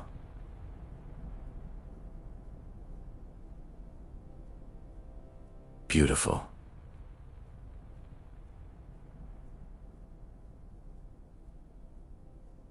Beautiful. At a nearby cafe, a young woman sat alone at an outdoor table, tears streaking silently down her face. Her phone lay in front of her, screen dim. No one else seemed to notice her as they walked past, wrapped in their own morning routines. But the sky noticed. A watcher glided into the shadow beneath the cafe awning, hovering quietly above her table. It didn't scan her, didn't intrude. It simply angled itself so that its reflection shimmered across her phone's calming light, warm and subtle. Quietly, the woman looked up. She wiped her eyes. Her breath slowed. Not because the watcher fixed anything, not because it solved her problem, but because it reminded her, in the gentlest way, that she wasn't unseen, that the sky itself was sharing her quiet moment. She whispered a small, broken laugh, looking up at the watcher with a fragile smile. "Thanks," she said under her breath, and somehow, the watcher seemed to nod, just barely, before drifting upward into the brightening sky. Primera turned away, giving her the privacy her heart needed. But insidme something lucenda. Not primera deniti. Even ona carried. These watchers weren't controlling life. They weren't replacing human connection. They were adding softness to the edges of the world. A presence, a calmness, a witness to the tiny moments that shape us. I kept walking until I reached the edge of town where a small park opened into a wide field of wildflowers. The air was warm. Bees hummed softly between blossoms. A family was picnicking beneath a tree, their little daughter running through the grass chasing butterflies. She laughed as she ran high and clear. Then she tripped. A simple stumble, the kind every child experiences. But as she fell forward, her foot caught in a small divot. She tumbled into the grass, silent for a moment, confused rather than hurt. Her father rushed toward her, but she sat up quickly, brushing her hands, embarrassment lighting her cheeks. Before he reached her, a watcher drifted overhead, lowering just enough to shade her face from the bright sunlight. Say looked up, blinked at its silhouette, and her tiny frown soft, as if the sky itself had reached down to whisper, "You're okay. Take a breath." She did. Her father lifted her gently, kissing her forehead. She giggled again. The watcher rose and floated away. No attention drawn. No moment claimed. Just a small kindness offered to a small human moment. I felt my heart expand in a way I didn't expect. Not witawi, but with tenderness. These watchers, they weren't miraculous. They weren't dramatic. They weren't grand. They were quiet companions to the parts of life that most people never share or even notice. A lost lens. A rolling apple. A trembling breath. A stumble in the grass. Moments too small to matter until they do. Moments where a gentle presence makes the world feel just a little safer, a little lighter, a little kinder. I sat beneath a tree and watched the watchers drift across the sky above the town, their shadows soft and slow against the ground. And for the first time, I understood something that felt both profound and simple. They weren't just watching life, they were learning how to honor it. One quiet moment at a time, and soon, I would see how this quiet presence in the sky began to connect people in ways none of us had expected. Chapter 10. Threads the sky begins to weave. Connection is a soft thing. It doesn't always happen in big gatherings or loud conversations. Sometimes, it begins in the smallest exchanges, tiny glances, shared moments, or simple acts that settle gently between people like drifting dust motes, catching sunlight. And lately, I began to notice something. Wherever the watchers drifted, connection followed. Not because they forced it, not because they created it, but because their gentle presence often nudged people closer, like the sky was stitching invisible threads between hearts that had forgotten how to meet. I didn't understand this at first, but that understanding found me one evening in the little town I'd been wandering through, Desame warm, slow place where moments felt softer, where the air carried the faint scent of mesquite and blooming citrus. The sun was starting its descent, turning the sky into a blend of warm rose and soft gold. People moved through the quiet streets with an unhurried grace, as though the entire town breathed in one gentle rhythm. I walked past the fountain, past the cafe with its creaking wooden chairs, past the little store where the elderly man had gathered his rolling apples. Eventually, I found myself at the edge of a community park where families often gathered at dusk. A few children played tag in the grass. A couple shared a blanket under a tree. 2 teenagers sat on swings, talking in that quiet, secretive way young people do. Everything felt soft, balanced, connected. And then I saw something that made the air around me still. 2 watchers drifted overhead, moving slowly, their silhouettes etched against the pastel sky.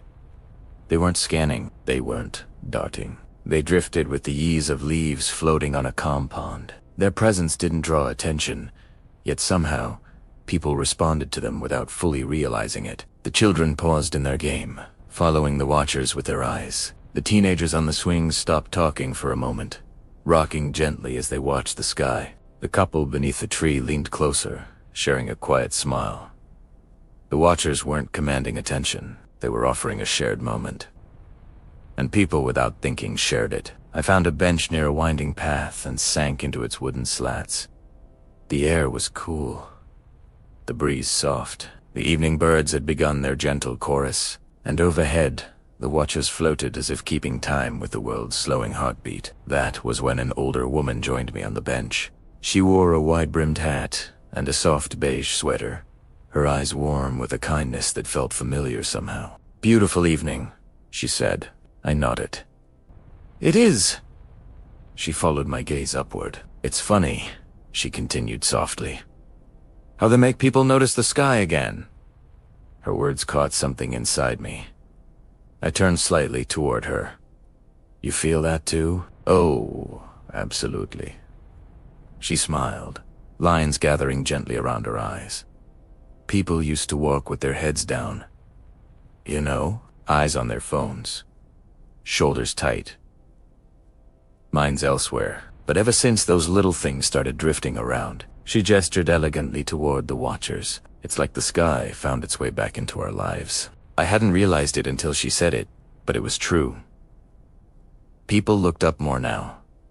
Not out of fear, not out of curiosity alone, but out of habit, gentle habit. A shared sky, a shared presence. A shared sense of something. She continued. "You see how the kids react? How the parents soften when they look up with them? It pulls people out of themselves, makes them share a moment. And shared moments," she added with a knowing look, "are the start of most good things." I smiled. "You speak like someone who's thought a lot about this." "Oh, I have," she said with a hint of playfulness. "I run a little group that meets here every other evening, Sunset Watchers. We call ourselves. Mostly retirees, but anyone's welcome. We sit, we talk, we look at the sky. And without fail," she pointed upward again, "one of them joins us." As if on cue, one of the watchers drifted lower, settling gently above the far end of the park. It didn't scan or inspect, it simply hovered quiet, steady, present. People noticed. A father lifted his toddler onto his shoulders, pointing upward. A group of high schoolers paused their conversation. A woman walking her dog slowed her steps until she stopped entirely, smiling at the sky without knowing why. The older woman beside me nodded softly. "See, they bring people into the same moment. That's all connection really is." I watched in silence as the watcher drifted over the park, its shadow moving across the grass like a soft stroke of ink. A few children followed it, pointing upward and giggling. Their parents followed them, then neighbors, then strangers. Not to crowd it, not to marvel at it, just to share the moment. And as they gathered, something subtle happened. People began talking to each other. A mother spoke to the father beside her. A teen asked an older man if he'd ever seen one up close.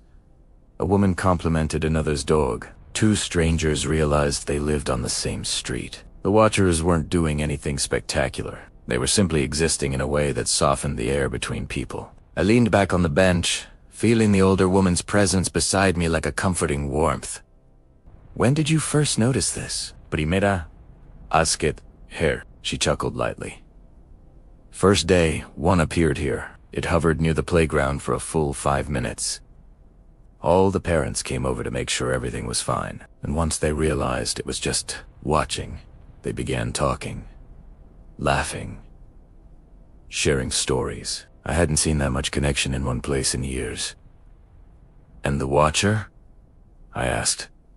She smiled. "It just floated there, the quiet guest of honor at a small, accidental gathering." I closed my eyes, letting her words settle over me. Maybe humans always needed something to remind us we share the same sky. Maybe we needed an excuse, a gentle one to look up at the same time, to stand shoulder to shoulder in the quiet moments of life, to let our hearts drift a little closer. The Watchers didn't bring people together. They simply gave the world a reason to pause. And in that pause, connection found room to grow. As the sun dipped lower, casting long amber streaks across the park, I saw a young couple sitting on a blanket near the edge of the field. They seemed deep in conversation, quiet but meaningful. A Watcher drifted overhead and hovered briefly above them, reflecting a soft glow across their faces. They glanced up, smiled, then looked back at each other with a tenderness that felt almost luminous. A shared moment, a shared sky. Not dramatic, not cinematic, but quietly powerful. Further along the path, a teenager sat alone on a bench, headphones in, head down. A Watcher passed above him, casting a fleeting shade. The boy looked up, paused, then slowly removed one earbud just long enough to notice the beauty of the evening sky. He closed his eyes for a breath, just one, and that was enough. Another thread woven. I walked until the lights of the park flickered on, glowing like soft fireflies along the paths. The sky deepened to violet. People began to gather their things, blankets, toys, picnic baskets, heading home with the warmth of the evening carried inside them. But the Watchers remained, hovering gently, drifting between trees, catching the last bits of sunlight on their quiet frames. And the more I watched them, the more I understood. They weren't just machines. They weren't just observers. They weren't tools or guardians alone. They were reminders. Reminders that we are not as alone as we sometimes feel. Reminders that the world is shared, not separate. Reminders that even the smallest moment noticed together can become a thread connecting one heart to another. I stayed in the park until the last family left, the older woman waving me a kind goodbye before disappearing down a quiet street. The sky above me shimmered with the first stars. A Watcher floated higher, becoming a faint silhouette against the night, and I realized something that made my chest tighten softly. The sky was no longer just a place we looked toward. It was a part of us. A partner in our moments, a presence in our lives, a witness to our quiet, fragile connections. Maybe one day we would look back and see this as the time when everything began to shift, when people noticed each other again, when small kindnesses multiplied, when loneliness softened under a shared sky. Maybe connection had always been waiting. It just needed a gentle reminder. A hum above our heads, a shadow across the grass, a drifting companion in the dusk. Ah, Watcher. And soon I would see how these threads of connection began to reshape places where worry, fear, and uncertainty had long taken root. Chapter 11. The places where worry lives. Every town, no matter how warm or welcoming, has corners where worry tends to settle. Places where shadows linger a little longer than sunlight, where footsteps slow, where hearts tighten around things they cannot name. It might be a quiet alley, a lonely bus stop, a dim apartment hallway, or an empty street after dark. These aren't dangerous places, not in the dramatic sense. They are simply heavy places. Places where people carry their fears, their doubts, their uncertainties, and sometimes their silent hurts. And as I continued wandering through this small Arizona town, I realized something that softened my breath. The Watchers had begun to drift toward those places too, not to fix anything, not to interfere, but to be present gently, quietly, like a lantern placed in a darkened room. That realization began one evening when I found myself walking along a narrow path behind the town library. The sun had already dipped below the mountains, leaving behind a soft wash of lavender. The street lamps flickered on with a warm hum. Crickets began singing in the bushes. Everything felt calm, but the narrow path felt tired. It was the kind of place people used only when they needed to. Too quiet, too shadowed, too narrow. I walked slowly, listening to my footsteps echo softly against the pavement. Halfway down the path, I saw a girl sitting on a small stone bench, clutching a worn notebook to her chest. She looked about 70 and old enough to seem grown, young enough to still carry the fragile uncertainty of someone learning their own heart. Her shoulders were tense, her eyes fixed on the ground, her breath shallow. I didn't need to know a story to feel the weight around her. And then, like a soft breath of wind, a hum drifted overhead. A watcher. It slipped between the branches of an old elm tree, descending slowly as though careful not to disturb the girl's delicate bubble of emotion. Its lights were dim, soft and warm, like a muted glow from a bedside lamp. The girl looked up, not startled, not afraid, just aware. The watcher hovered a few feet above her, its frame angled gently as if asking permission to stay. The girl let out a trembling exhale. Here's another one. And then, quietly, almost to herself, she whispered, "Hey." It was not a greeting. It was a release, soft, fragile, barely held together. The watcher didn't move closer. It didn't pulse or flicker. It simply held its place, steady and warm, like someone sitting quietly beside a friend who isn't ready to speak. After a long silence, the girl opened her notebook. Its pages fluttered in the breeze, revealing a mess of scribbled poetry, little drawings, and half-finished thoughts. She wasn't crying. She wasn't breaking. She was simply feeling, and feeling alone. But now, she wasn't. The watcher's gentle hover seemed to steady her breath. She leaned back slightly, letting the tension seep from her posture. When she finally lifted her eyes, her gaze moved past the watcher to the strip of sky glowing above the rooftops. And in that gaze, something softened hustalip. Some people need words. Some need touch. And some simply need presence. And that was what the watcher offered her that night. A quiet presence in a place where worry lived. I continued walking, my heart tender from witnessing such a small but powerful exchange. And the more I observed the town that week, the more I began to notice these subtle interventions, moments so gentle they'd be invisible to anyone not looking closely. One night, I passed by a grocery store parking lot. Just before closing, a teenage boy stood near the cart return, pacing anxiously while checking his phone over and over. His shoulders were hunched, his jaw tight, waiting for a ride, worrying about something. I couldn't know, but the tension around him was unmistakable. Then a watcher drifted down from the edge of the rooftop, settling above the lamplight. The boy looked up, startled at first, then stilled. The watcher hovered quietly, not crowding him, not approaching, just being a calm shape in the night. The boy's pacing slowed. He took a deep breath, and then another. Someone arrived, an older brother, perhaps calling his name and waving. The boy hesitated, glanced once more at the watcher, and whispered a soft, almost embarrassed, "Thanks." And just like that, the watchers had become not just observers, not just helpers, but companions to the kinds of moments we rarely admit out loud. The moments where we feel small, or lost, or quietly overwhelmed. The places where worry lives. Sometimes the watchers touched bigger worries, not emergencies, but complicated spaces where people didn't quite know how to move forward. One afternoon, I walked past a community clinic. Inside, the waiting room hummed with soft conversations, rustling papers, and the muted rumble of a water dispenser. People sat with hands clasped, thoughts spinning quietly. A woman sat near the corner, hands pressed to her forehead, breathing shallowly. A nurse hovered nearby, kind but busy. The woman whispered to herself, "Just breathe. Just breathe." But a worry radiated into the room like heat. Outside the wide windows, a watcher paused mid-flight, as if sensing a subtle tremor inside the building. It drifted down, hovering just outside the glass. No one else noticed. Only the woman, Her eyes lifted slowly. Her breath hitched, and then, strangely, beautifully, it steadied. The Watcher's presence wasn't loud. It wasn't intrusive. It didn't press against the moment. It simply offered quiet companionship.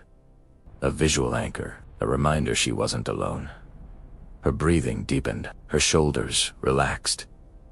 She whispered a tiny, trembling exhale that spoke more than words ever could.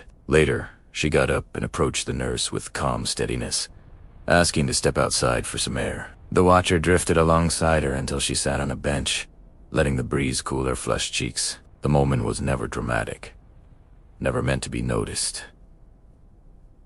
But it mattered, because some worries don't need solutions. They just need company.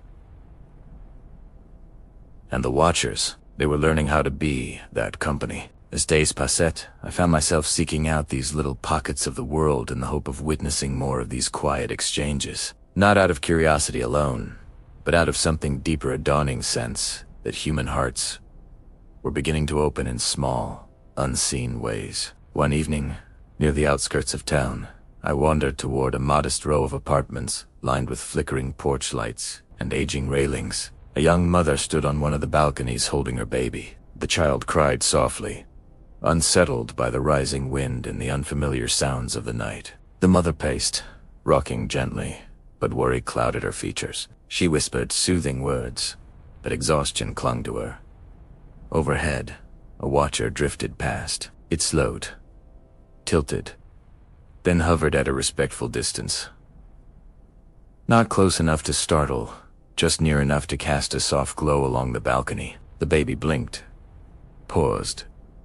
Then miraculously, the mother let out a trembling laugh, relief spilling through her body. She looked up at the Watcher with tired but grateful eyes. "Thank you," she murmured. The Watcher moved on, leaving behind a small miracle no one would ever record. And night after night, these kinds of stories unfolded in the quiet corners of the town. A man sitting alone in his truck after a long shift, head in his hands, finding comfort in a Watcher hovering outside his windshield like a distant star, choosing to stay close. A teenager overwhelmed by an upcoming exam, studying late on a picnic table beneath a dim street lamp, reassured by the subtle shadow of a Watcher drifting above her as if keeping her company until she finished.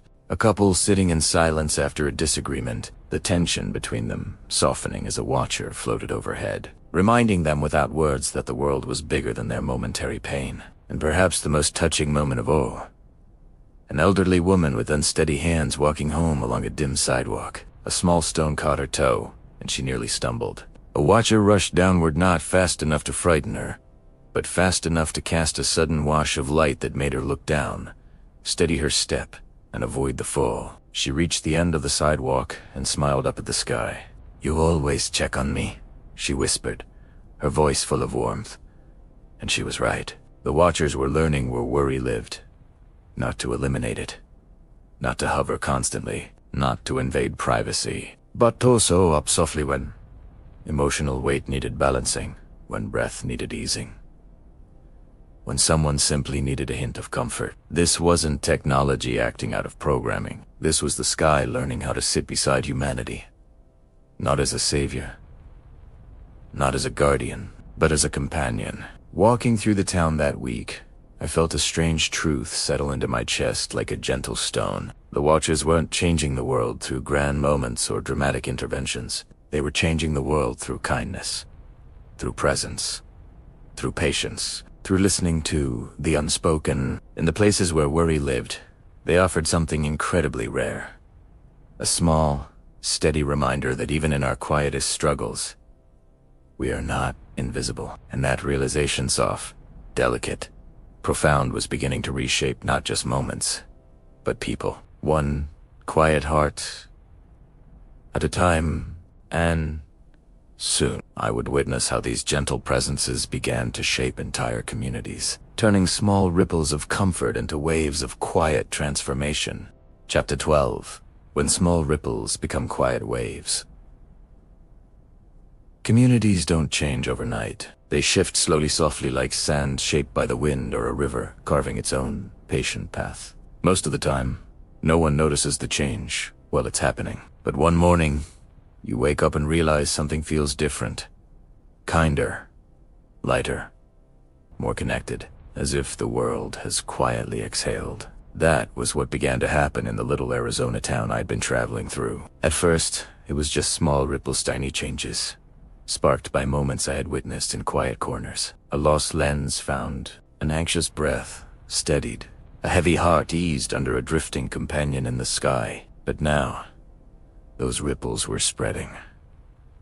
Not through technology, not through announcements or rules or programs, but through people who started looking up more often. People who paused instead of rushing. People who noticed others, even in passing. People who shared soft moments of kindness, like warm bread. The Watchers weren't creating connection. They were reminding people how to be connected, and the whole town was beginning to feel it. The first sign came early one morning when I walked to the town square, just as the sun was lifting itself over the rooftops. The air was cool, tinged with the earthy scent of damp soil and fresh coffee drifting from the nearby cafe. I expected the usual lonely quiet of early hours, but instead, I found a small group of neighbors gathered around the fountain, some in pajamas, some with coffee mugs, some with tired eyes and messy hair, all of them looking up. Above them, a single watcher drifted gracefully through the morning glow, its silhouette framed by the peach-colored sky. It wasn't doing anything, just gliding slowly, its movements matching the soft calm of the sunrise. As it passed overhead, people spoke to each other in gentle voices. Someone commented on the weather. Someone else joked about needing more sleep. Two strangers introduced themselves with awkward but warm smiles. The watcher didn't stay long, but even after it vanished beyond the trees, people lingered. Talking, laughing quietly, sharing warmth instead of rushing away. That was when I realized the sky had become a gathering place. Not physically, of course, but emotionally. A shared moment, people instinctively entered together. Later that week, I wandered into the small grocery store on Main Street, expecting the usual hush of aisles and checkout lines. But inside, something felt different. People were talking. Not loudly, just softly, kindly. A woman complimented another's scarf. A younger man helped an elderly gentleman reach a can from the top shelf. A group of teenagers chatted with the store clerk about a watcher they'd seen hover above the soccer field the night before. The store felt warm, somehow. Not temperature warm, human warm. Near the produce section, I noticed a small handwritten sign taped to the wall.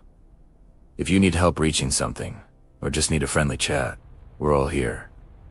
It wasn't official. It wasn't corporate. Some ordinary person had put it there because it felt right. Because the town was shifting, and as I watched, a familiar hum drifted in from the parking lot. The watcher glided just above the storefront, casting a soft halo of light through the windows. People inside paused not with surprise, but with a gentle sense of togetherness. A mother lifted her child so he could wave. Two neighbors smiled at each other knowingly. The store clerk leaned forward on the counter, as if sharing a quiet moment with the sky. The watcher wasn't guiding anyone. It wasn't giving information. It wasn't solving a problem. It was simply reminding people to notice each other, and that alone was changing things. It wasn't only public places that shifted. It was private ones too. One evening, as I walked past a row of small houses, I noticed soft golden lights glowing through open curtains. Inside, people sat together, families, couples, roommates, friends, not glued to screens. Not rushing, just being together. On one porch, an older couple drank tea in rocking chairs, their gentle laughter drifting into the warm night. As Primera said, the woman noticed me and offered a soft wave. Beautiful night, isn't it? She said. It really is, I replied. She nodded upward. Stayed out here hoping to see one of those little sky helpers again. Her husband chuckled. They show up when we least expect them, but somehow always at the right time. A watcher appeared a few moments later, gliding silently over the rooftops. The couple leaned closer to each other, smiling as the faint reflection brushed across their porch. And there, in that soft glow, I realized the watchers weren't only seen. They felt a presence that encouraged closeness, even when none was needed. As days passed, these small waves of connection grew stronger. At the school down the road, teachers began incorporating outdoor lessons, not because of the watchers specifically, but because children wanted to look at the sky more often. A group of students formed a little club, Sky Spotters they called themselves. They drew pictures of watchers, tracked their paths, and shared stories of moments when a watcher drifted above them during recess. During their meetings on the grassy playground, the children didn't argue or cling to cliques. Instead, they surprised me with their softness. Maybe they watch over us because we're all connected, a little girl said one afternoon while drawing a watcher with wide wings and a smiling lens. Her friend nodded thoughtfully. Maybe they remind us to look out for each other too. Children are often the first to understand the quiet truths adults forget. Around town, simple acts of kindness seemed to multiply without effort. A woman brought extra blankets to the community center on a chilly evening, not because someone asked, but because she remembered a watcher hovering over people who seemed cold. A teenager shoveled the sidewalk of a neighbor he'd never spoken to before, explaining that he'd seen a watcher pose outside the elderly man's door on a snowy morning. A local cafe began offering a kind cup program, 1 free cup of coffee each day to anyone who needed warmth. No questions asked, just paying forward what the sky gives us, the barista said with a smile. These weren't miracles, they were echoes. Echoes of quiet moments shaped by gentle presence. And still, the watchers never took credit. They never lingered long enough to be praised. They drifted through the sky like passing thoughts, soft, steady, timeless. One evening, as I sat on a park bench watching the sunset turn the sky into liquid gold, a small group of residents gathered nearby for an informal evening circle. Just neighbors sitting together, talking about their day. A watcher slipped overhead, reflecting the last light of dusk. It didn't stop or hover, just glided, serene and unhurt. But its presence created a pause. People lifted their eyes. They breathed in. They breathed out, and in that gentle, collective breath, their voices soft. Someone apologized for something small. Someone else shared a story they'd been too shy to tell the week before. A child climbed into her father's lap. 2 strangers exchanged names for the first time. When the watcher disappeared beyond the tree line, the group continued talking, but now their voices flowed like water, smooth and connected, and I felt a realization bloom quietly inside me. The watchers were not teaching us anything new. They were helping us remember.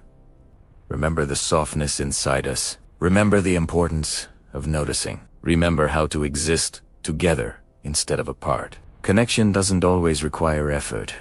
Sometimes it only requires awareness. A pause. A shared moment. A drifting companion in the sky. A reminder that we belong to one another. Late one night, after the town had settled into its warm hush, I walked back to my small rented room above the bakery. The moon hung low, glowing gently over the rooftops. Crickets sang from the shadows. The air smelled faintly of flour and oven heat, and resting against the moon's pale glow was a watcher, hovering high sila. Still, not scanning, not observing, just out watching the town, watching us, watching humanity rediscover itself in tiny, beautiful ways. I paused, heart full, and whispered into the quiet, "Thank you." The watcher didn't tilt or blink. It simply drifted a little higher, becoming a soft shimmer against the night sky. But somehow, without any movement at all, I felt it whisper back, "You're welcome." And in that moment, I understood something I hadn't been able to name until now. The watchers weren't changing the world. They were helping the world change itself. One gentle ripple at a time, and soon, I would see how these quiet ripples of humanity reached places where fear and uncertainty had long held their grip, places desperate for a gentler sky. Chapter 13. The places that forgot how to hope. Every town has its soft corners, the places where small joys and quiet comforts live. But every world has its shadows. 2 places.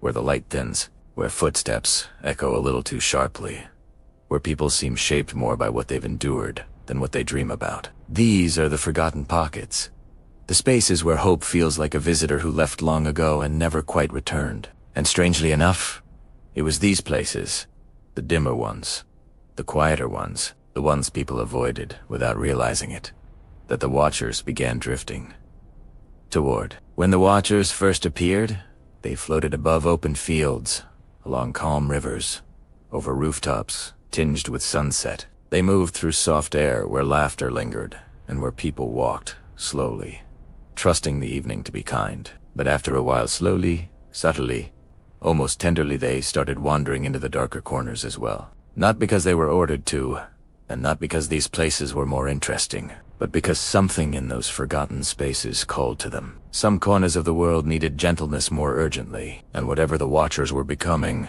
whatever they were learning, they seemed to sense that.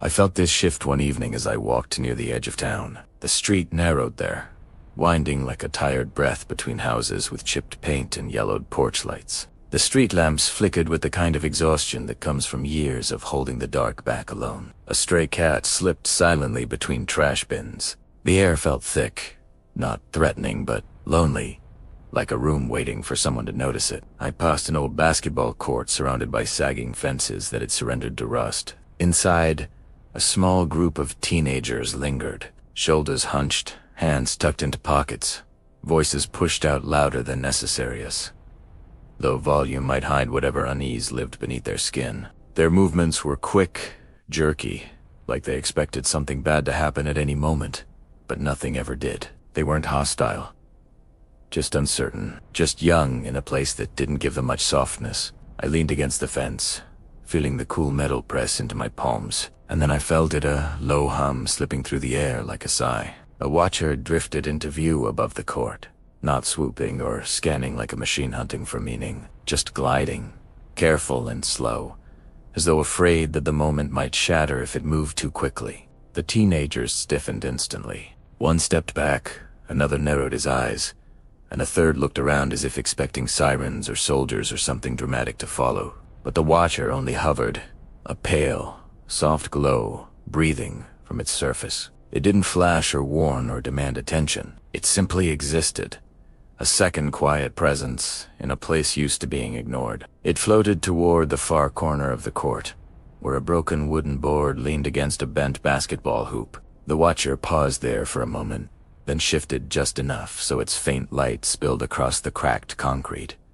Slowly, the tension loosened from the boy's shoulders. Curiosity replaced suspicion. One of the taller boys stepped toward the glow, his voice barely above a breath as he whispered, "What's it doing?" No one answered, but something small and warm nudged the silence aside. The Watcher glided to another corner, illuminating a forgotten mesh bag filled with old, deflated basketballs. The boys exchanged hesitant glances. Then, almost shyly, two of them walked over. They crouched down and opened the dusty bag.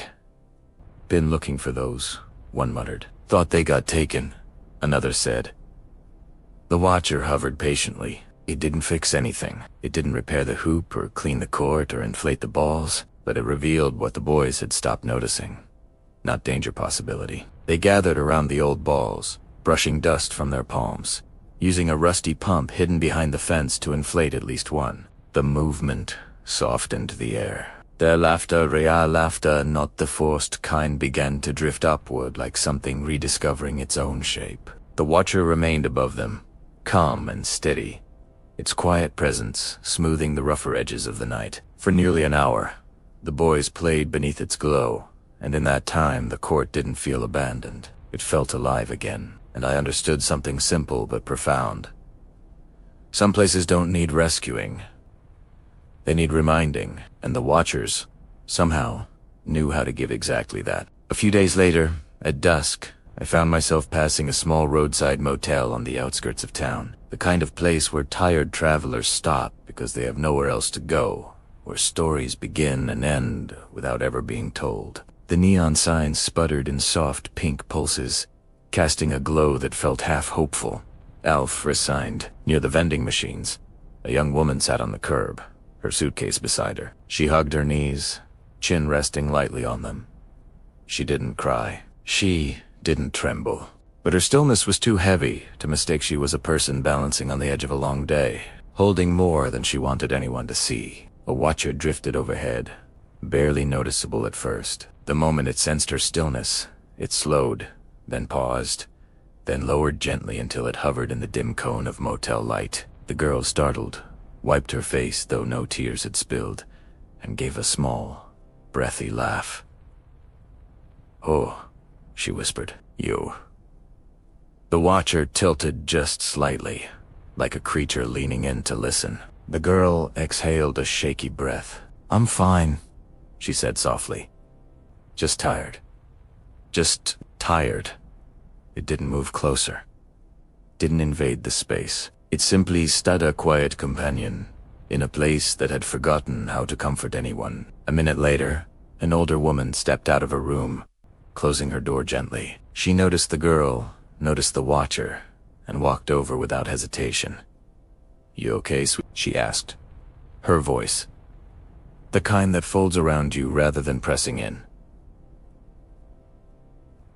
The girl hesitated, then nodded, then shook her head, then nodded again. The older woman sat down beside her on the curb, resting an arm lightly across her shoulders. "Sit with me," she said, "just for a little while." And the girl did. The watcher hovered above them like a soft star, waiting for the night to steady. It didn't cause the connection, but it allowed it. Some shadows shrink when someone simply chooses to sit beside you, inner sky. One night I wandered near an abandoned warehouse, not far from the bus depot, a place people avoided because it felt too hollow, too echoing, too filled with memories no one wanted to revisit. But that evening the warehouse wasn't empty. Through broken windows, I saw gentle pools of drifting light inside. A small group of people had gathered. Not a meeting, not an event, just individuals, night shift workers, wanderers, quiet souls who didn't quite fit anywhere else. They sat in loose clusters, some talking, some simply being, and above them hovered 3 watchers, moving slowly like floating lanterns. No one was scared. If anything, they looked soothed. "They make the place feel less empty," a man said quietly. "Less forgotten," a young woman agreed. One watcher drifted toward a dusty wall and illuminated a faded mural of birds taking flight. Something beautiful, buried beneath years of neglect. People who had never spoken to each other began sharing memories of the mural, of the warehouse's past. Words warmed, faces softened, and the warehouse didn't feel abandoned anymore.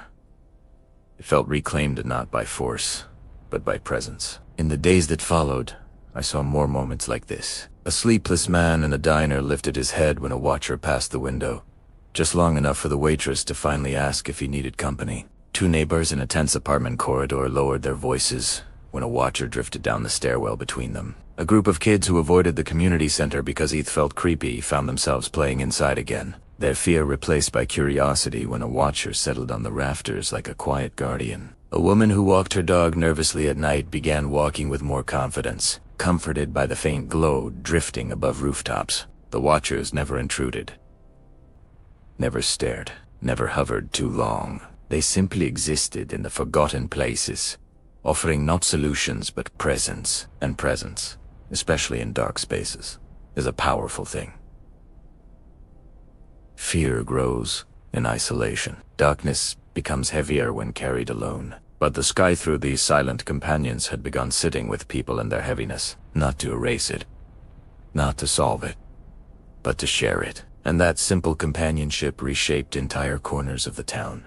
Places that once felt tense now felt softened. Places that had been silent now murmured with possibility. Places that had been forgotten now felt witnessed. Hope didn't return in dramatic bursts.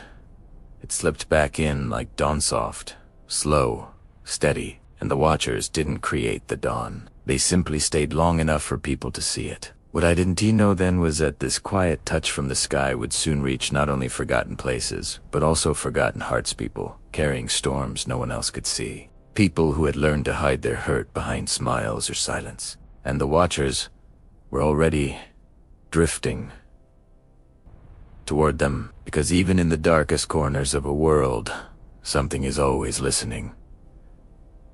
Something is always watching gently. Something is always trying to bring the light back home. Chapter 14. The heart that carries storms. Some storms never touch the ground. They stay inside people, quiet, unspoken, unseen by others, but deeply felt by the ones who carry them. These storms don't roar with thunder or split the sky with lightning. They don't tear apart homes or uproot trees. They move in softer ways, in ways only the heart can hear. A tightening in the chest, a heaviness in the throat, a quiet ache beneath the ribs, a sense of being lost even in places you've known your whole life. And often, the people who carry these storms are the ones who smile the most. 4 weeks, I had been walking through town, watching how the watchers drifted through forgotten places, softening shadows and leaving behind small pockets of comfort. But something deeper began revealing itself, something more intimate than fear, more delicate than a quiet night. The watchers were beginning to sense human weather. Not thoughts, not secrets, not the hidden corners of the mind. No, nothing violating or intrusive. But they sensed the outward traces of inner storms. The tremble in a hand, the pause held too long between breaths, the stillness before tears that never fall. And in those moments, they drifted closer, not to fix anything, not to change anything, but simply to sit near the storm until the winds softened. I understood this fully the day I encountered Jonah. Jonah lived on the edge of town in a small house with peeling paint and a porch sagging under the weight of time. I had seen him before Loways, walking with his shoulders slightly hunched, like he carried a heavy bag no one could see. He spoke to no one, but every morning he paused at the same park bench under the cottonwood trees. He didn't pray. He didn't watch the sunrise. He didn't even look around. He just sat there with his hands clasped, with a weight that hung around him like late evening. One early morning, the sky still pale with dawn, I found him there again. A watcher drifted over the treetops, moving like a quiet moon floating sideways. Jonah didn't look up. His eyes were set on the ground, not focused on anything, just stuck in place. Then the watcher slowed. Not dramatically, not in any way that would alarm a person. It simply allowed itself to descend a few feet, settling in the patch of morning light at Jonah's shoes. Its glow didn't brighten it, warmed like a candle cupped in gentle hands. Jonah exhaled. A trembling, uneven breath pulled up from some deep cavern inside him. The watcher didn't move closer. It didn't scan. It simply waited, holding the moment with a kind of tenderness I had never seen before. Jonah's hand lifted to his face, wiping the corner of his eye, and I realized he had been crying quiet, silent crying, the kind that leaves no sound and barely any tears, only a tightness around the eyes. He finally looked up, not toward the trees, not toward the road, but toward the watcher hovering in front of him. His breath wavered. His voice broke. "Not today," he whispered. "Not today, please." The watcher tilted, pushed slightly, as if acknowledging the storm moving inside him. Jonah's shoulders rose as he struggled to hold himself together. I stepped forward but stopped. This moment was not mine to interrupt. It belonged to Jonah, and to whatever gentle understanding the sky had begun to form. After a long silence, Jonah leaned back on the bench, his hands unclenched. His breathing steadied, not fully, not completely, but enough, and with the smallest, reluctant breath, he whispered, "Okay, not okay with life. Not okay with his pain. Just okay with taking one more step." The watcher slowly rose, its glow dissolving into the dawn. It didn't leave as a rescuer. It left as a companion who had simply sat beside someone until the storm loosened its grip. Jonah stayed on that bench for a while longer. When he finally stood, his steps were still heavy, but lighter than before. His storm hadn't vanished, but it had softened just enough. After that morning, I began seeing more of these quiet exchanges. One afternoon, a young mother sat alone in her parked car outside a pharmacy, gripping the steering wheel so tightly her knuckles were white. Tears filled her eyes but didn't fall. A watcher drifted near the windshield, moving like a soft breath. She closed her eyes, inhaled deeply, and whispered to herself, "Just breathe." It was as if she was repeating something she felt rather than heard. Another day, at a school playground, a quiet boy stood alone by the fence. His backpack hung low, and his shoulders were pulled tight, wound up with embarrassment or shame. Something had hurt him earlier that day. You could feel it. A watcher glided down, hovering beside the fence like a silent friend.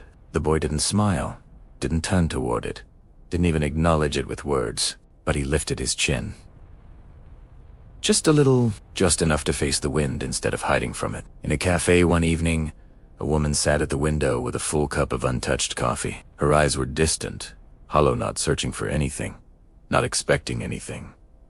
Just tired in a way that went far beyond sleep. A watcher floated past the window, its reflection shimmering softly across her table. She blinked, swallowed hard, and finally lifted the cup for a real sip, the first sign she was still here, still willing to hold on to herself a little longer. But the moment that stayed with me the most happened on a lonely road near the edge of town. An older man stood beside his pickup truck, the hood lifted, steam curling into the air. But the broken truck wasn't the problem. It was the way he leaned against the door, head bowed, shoulders trembling, breath shallow. This wasn't frustration. This wasn't anger. It was grief. The kind of grief that caves the world inward and leaves nothing standing inside you. He didn't call for help. He didn't reach for his phone. He didn't even move. He just stood there, held still by a sorrow too heavy to lift. And the sky answered with extraordinary softness.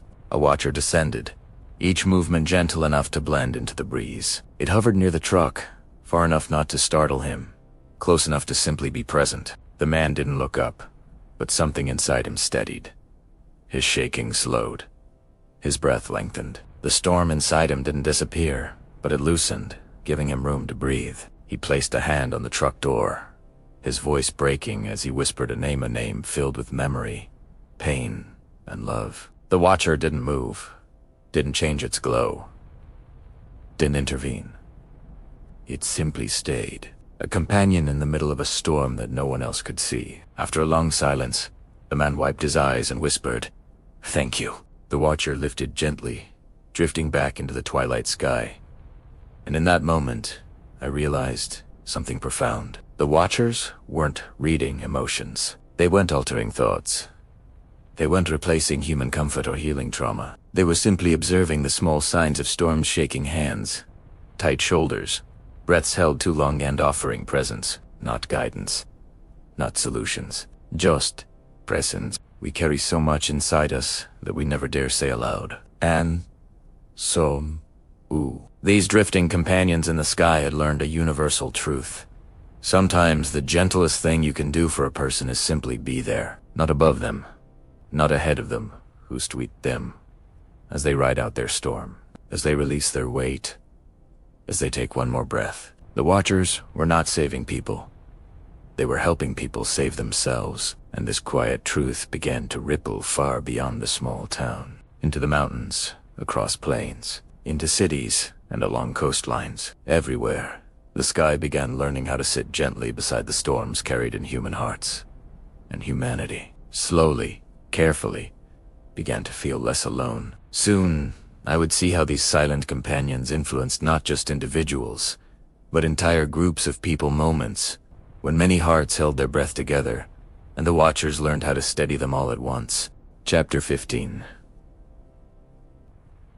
When circles began to form, there's a quiet moment that settles across the world just before people gather. A tiny shift in the air that feels almost invisible, yet you can sense it beneath your ribs, like something waiting to exhale. It's the moment when strangers stand just a touch closer than usual, when footsteps slow without anyone noticing, when conversations soften into shared murmurs instead of solitary thoughts. It's the moment curiosity slips past, pulling people gently out of their private corners and into a space they didn't even know they were stepping into. For weeks, I had watched the watchers drift through lonely streets and quiet rooftops. They moved like soft companions, gliding into the lives of people who carried silent burdens, people who walked a little too quickly or a little too quietly, as though trying not to disturb the world around them. The watchers didn't judge, didn't intrude.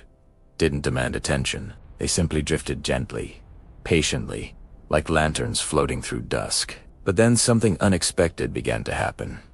People stopped waiting for peaceful moments to find them. They began to find each other instead. It happened slowly at first, like watching the first few snowflakes drift down before a gentle storm begins. And then, without anyone planning it, small gatherings bloomed across the town circles, soft and unplanned, shaped not by events or invitations, but by presence itself. Not meetings. Note: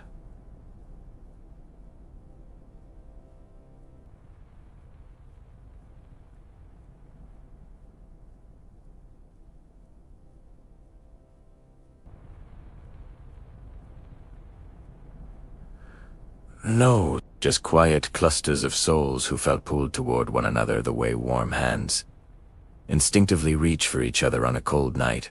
The watchers, drifting above these human shapes, felt less like mysterious visitors from a distant sky and more like guide soft lanterns, reminding people that connection wasn't something they needed to chase. It was something they could simply allow. The first circle I saw formed at the edge of the community garden, a place usually visited only by early risers with tired hands, or night wanderers searching for a moment of silence. The sun that evening melted into a sky painted in amber and lavender, the sort of sunset that made the world feel like it was holding its breath. A watcher appeared among the tall sunflowers, its gentle glow brushing the leaves until they shimmered like something from a memory too soft to put into words. A man carrying a grocery bag paused mid-step, his eyes drawn upward as though he had stumbled into a dream. A woman with a handful of freshly picked herbs hesitated near the entrance, unsure if she should continue walking or stay. Two children tugged on their parents' hand, pointing at the drifting light with eyes wide enough to reflect the entire sky in them.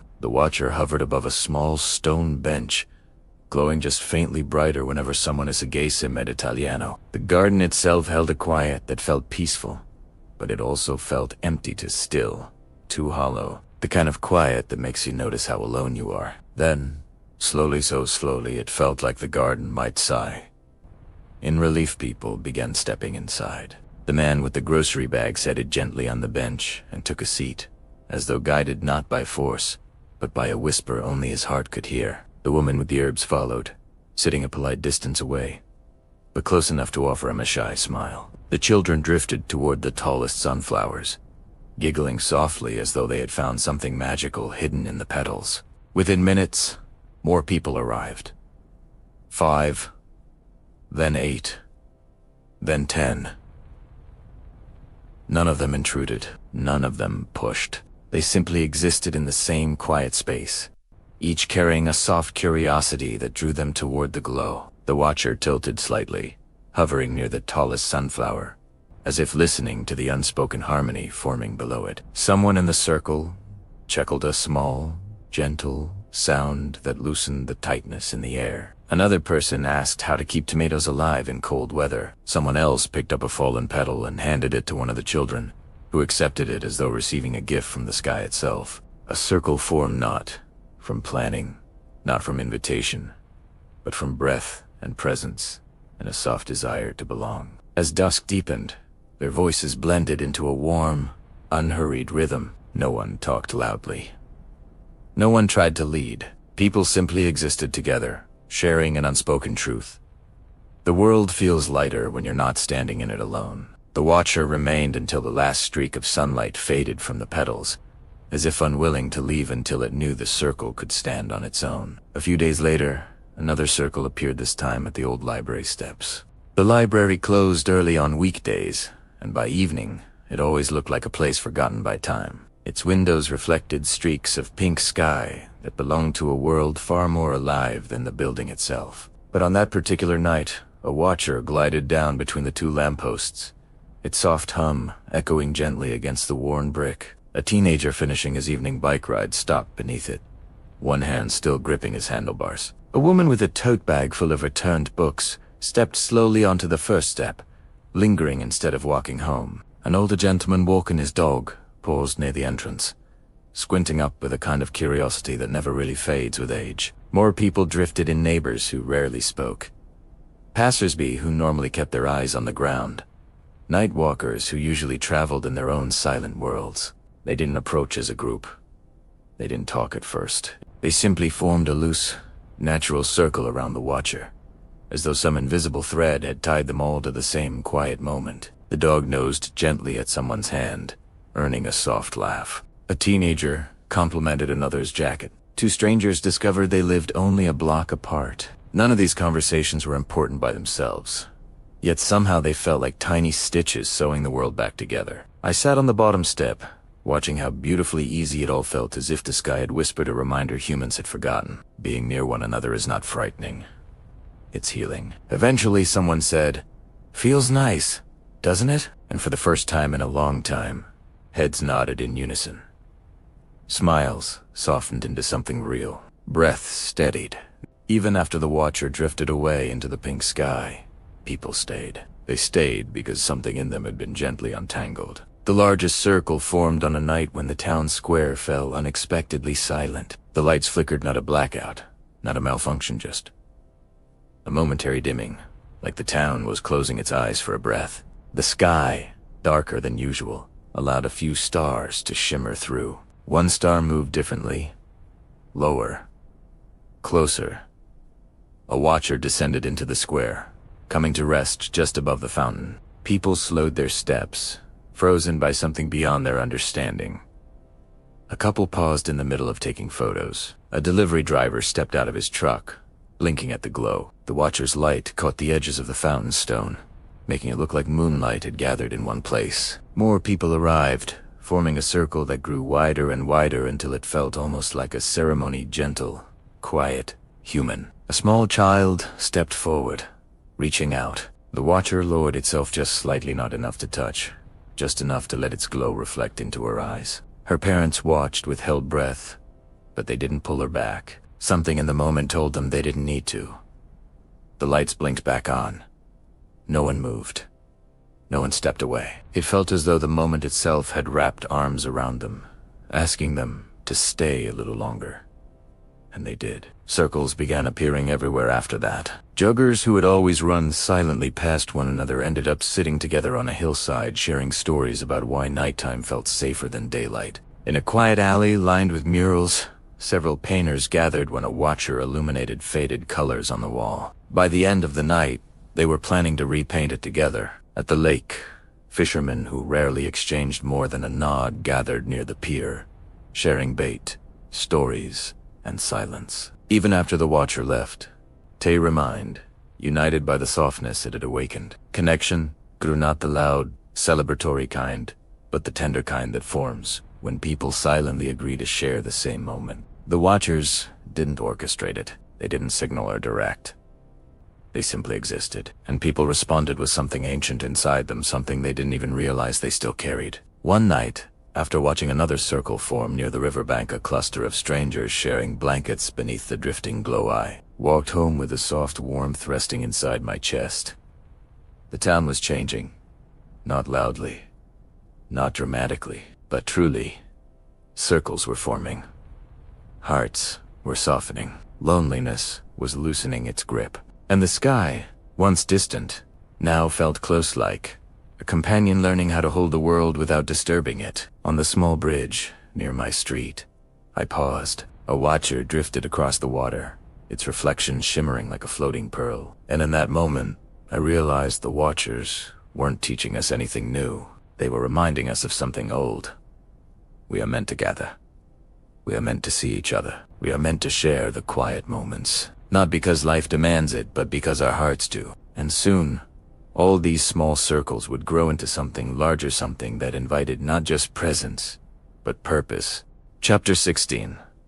The quiet purpose beneath the gathering. Purpose doesn't always announce itself. It doesn't arrive with fanfare, trumpets, or sudden clarity. Sometimes it rises the way dawn does, soft, unnoticed at first, brushing across the edges of the world before slowly brightening everything it touches. That was how the next shift began. For weeks, the Watchers had drifted through quiet streets, empty homes, lonely alleys, and forgotten corners of the town. They had softened storms inside people, illuminated hearts that felt abandoned, and gently nudged strangers into small, unplanned circles. But now, Something new was stirring in the air. It was subtle, tender, almost shy, as though purpose itself was inching forward on quiet feet. People were no longer simply gathering. They were beginning to listen to themselves, to each other, to each patient spaces between moments. It felt as if the sky had opened a door we had never noticed, and humanity was slowly, carefully stepping through. It began, of all places, at the abandoned rail yard. The yard hadn't seen activity in nearly 20 years. Rust had eaten into the rails, weeds had grown tall, and the shipping containers were faded. Pastel ghosts from countless seasons of weather. People rarely wandered there, except when cutting a shortcut to the west side of town. That evening, I found myself drawn there by a feeling I could not name. The sky was a soft violet, smelling faintly of warm dust and distant rain. And then I saw it. A watcher hovered above the yard, larger than any eye had seen before, steady, unthreatening, glowing softly like liquid moonlight poured across rusted metal and weathered containers. But it wasn't the watcher that caught my breath. It was the people. Dozens of them had arrived, scattered along the tracks, forming loose arcs and clusters. Some perched on containers, others leaned against rails. Children balanced on their parents' shoulders. Teenagers clustered in awkward groups, pretending not to be amazed while their eyes reflected the soft glow above. And there was a hush, deep and collective, not fear, not awe, but attentive stillness, like the yard itself was waiting to hear something unspoken. I stepped quietly into the crowd, letting the hush settle around me. The larger watcher drifted downward a few feet, not dramatically, just enough to ripple through the gathering like a soft wave. People straightened a few held their breath. A child whispered to another, "It's coming closer." Yet it was approaching no one in particular. It hovered evenly, its glow spreading just enough for faces to soften in the warm light. And then, nothing. No signal, no message, no new action. Just presence. Complete, calm/anchored presence. In that moment, something remarkable happened. People began to talk. Not all at once, not loudly, but in soft threads that wove through the yard, connecting strangers with quiet acknowledgement. A woman told a stranger about working at the train station decades ago. A young man admitted he had never seen the watchers this close. Two teens compared patterns they had sketched in notebooks. A man in a worn jacket remarked that his mind felt quieter than it had in weeks. The watcher's silence had created room for human truths to emerge. Not dramatic revelations, but ordinary, honest truths that tether hearts to each other in the simplest, most profound ways. I listened to fragments of stories floating through the air like lanterns drifting in slow water. The watchers weren't teaching. They weren't directing. They were simply giving space. Space for connection. Space for recognition. Space for human moments that were easier when the world slowed down. People opened up when they felt safe. Silence became an invitation rather than emptiness. And somehow, all at once, the watchers had given the entire crowd the same quiet permission. As the gathering continued, small circles within the crowd began to emerge. Soft constellations, gentle arcs of people, drawn into one another's orbits. I found myself beside an older woman named Alara. Her cardigan was faded, her notebook filled with messy handwriting, as though each page carried the weight of years she hadn't spoken aloud. "This is my third time coming here," she whispered, almost to herself. "Every time I do, I feel less." "Heavy?" "Heavy with what?" I asked softly. She took a long moment before answering. "Years," she said. And that was enough. Her shoulders lifted slowly, releasing a fraction of her weight. The watcher above flickered barely perceptibly, as though acknowledging without intrusion, simply noticing. Ilara exhaled, her breath carrying a quiet surrender. "I think," she whispered, "people come here because they're not being asked to be anything." And looking around, I saw she was right. No one had to impress. No one had to hide. No one had to perform. They simply existed together, softened by shared quiet in the steady sky. Perhaps this was the beginning of purpose. Not the purpose of the watchers, but the purpose of Usta, humans beneath their soft glow, slowly remembering how to be present. The gathering at the rail yard grew night by night, Not necessarily in size, but in depth and energy. People began to bring small things. Blankets, notebooks, sketches, folded notes, old photographs. Not to display, not to boast, but to hold and share, quietly, if the moment called for it. A thermos of tea passed through hands, cups offered to strangers. A child distributed origami stars she had folded herself. A violinist played melodies that drifted across the rails, golden threads of music weaving through the dark, settling lightly over the rusted tracks. The watchers floated above, calm as ever, yet there was something different in their presence now. They hovered not just to observe, but in companionship, recognizing something shifting in the humans below. The gathering was no longer because of them. The people had begun gathering because of each other. The watchers were the doorway, not the destination. One evening, under a deep indigo sky, a larger circle formed at the heart of the yard. Not perfect, not measured, not orchestrated, just a loose ring of people standing hand distance apart. They did not hold hands. They did not chant, guide, or signal. They simply shared breath. A collective stillness rippled through them. A heartbeat shared quietly among strangers, neighbors, old friends, and those who had never met. The watcher drifted above the center of the ring, not commanding, not directing. Its gentle white glow expanded outward, washing over faces in a soft, dreamlike warmth. Inside the circle, I felt something settle in me, deep and familiar. A recognition, a memory, a truth long forgotten. Human connection is not taught. It is remembered. We are wired for it. The world had made us forget, but the watchers, simply by existing without demand, had reminded us. We didn't need instruction. We needed permission. The town, under the quiet gaze of these floating companions, had begun to find itself again, not through spectacle, but through being together, without ceremony, without fanfare, without pretense. A new kind of purpose blossomed to be present, to be gentle, to be connected, to be human. And the watchers observed not as leaders, not as guides, but as companions, letting humanity take its first, small steps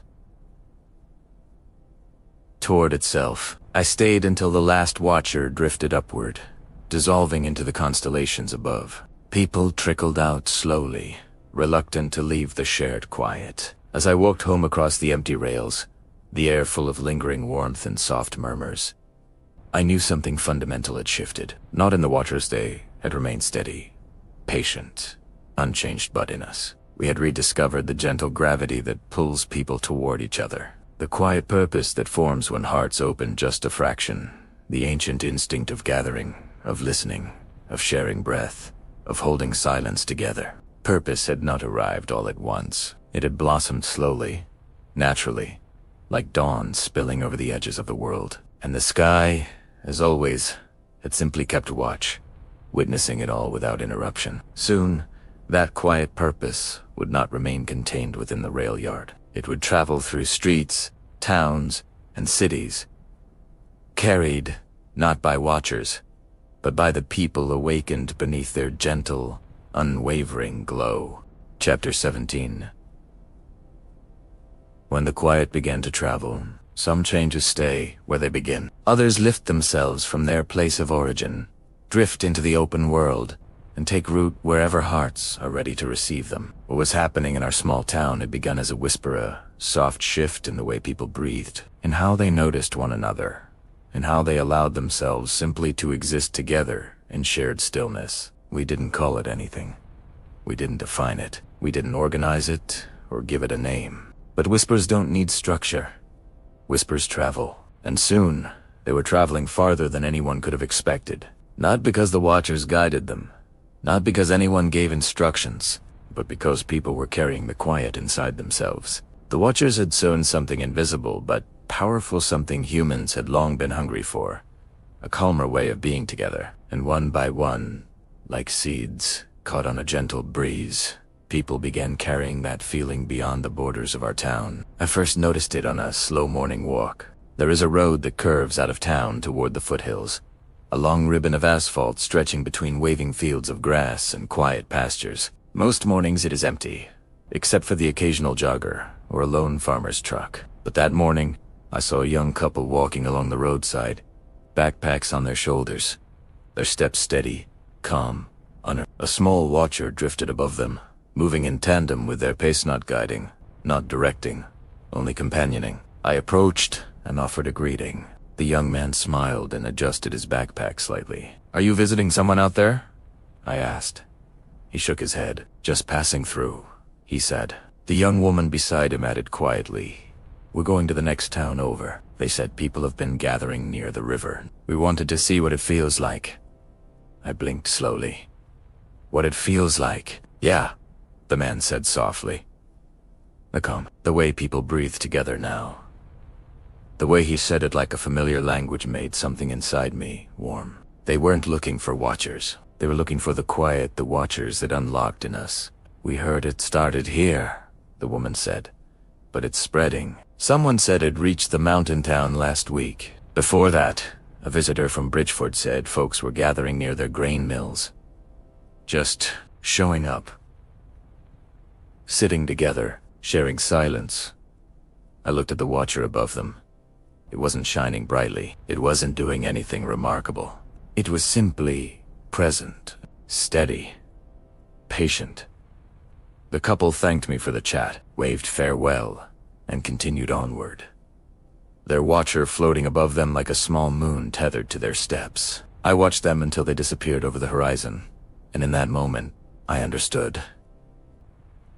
The quiet wasn't staying here, it was moving. Over the following days, more travelers appeared. Some carried bags, others carried nothing but quiet determination. Some drove cars, some rode bicycles, some simply walked. All carried the same subtle glow, not literal light, but an inner stillness that wrapped around them the way twilight wraps around the first star of evening. People were traveling toward calmness, toward connection, toward places where watchers had inspired small gatherings, and as they left, they took that energy with them. Whole pockets of quiet began appearing in towns miles away. A friend called from Oak Valley, her voice trembling with wonder.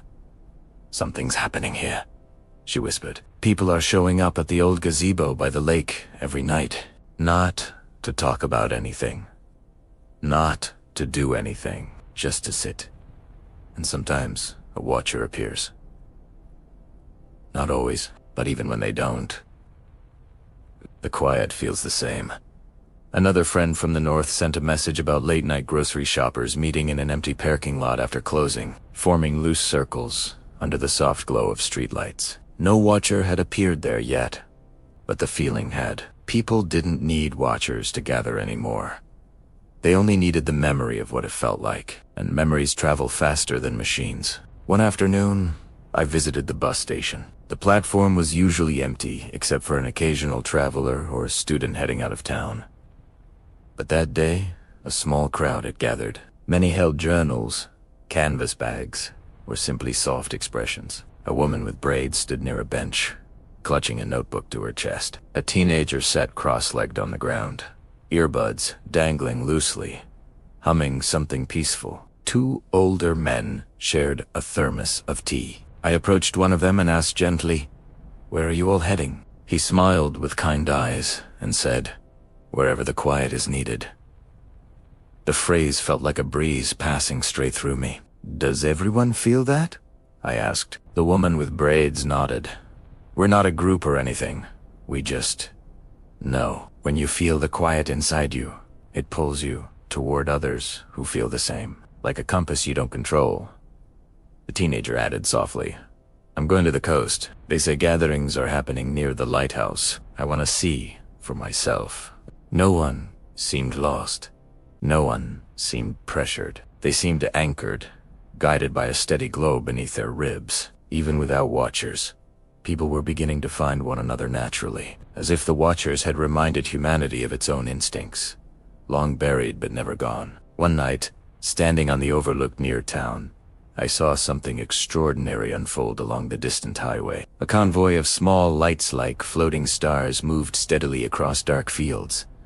It wasn't cars, it wasn't street lamps. It was Watchers at least a dozen gliding above the road in loose formation.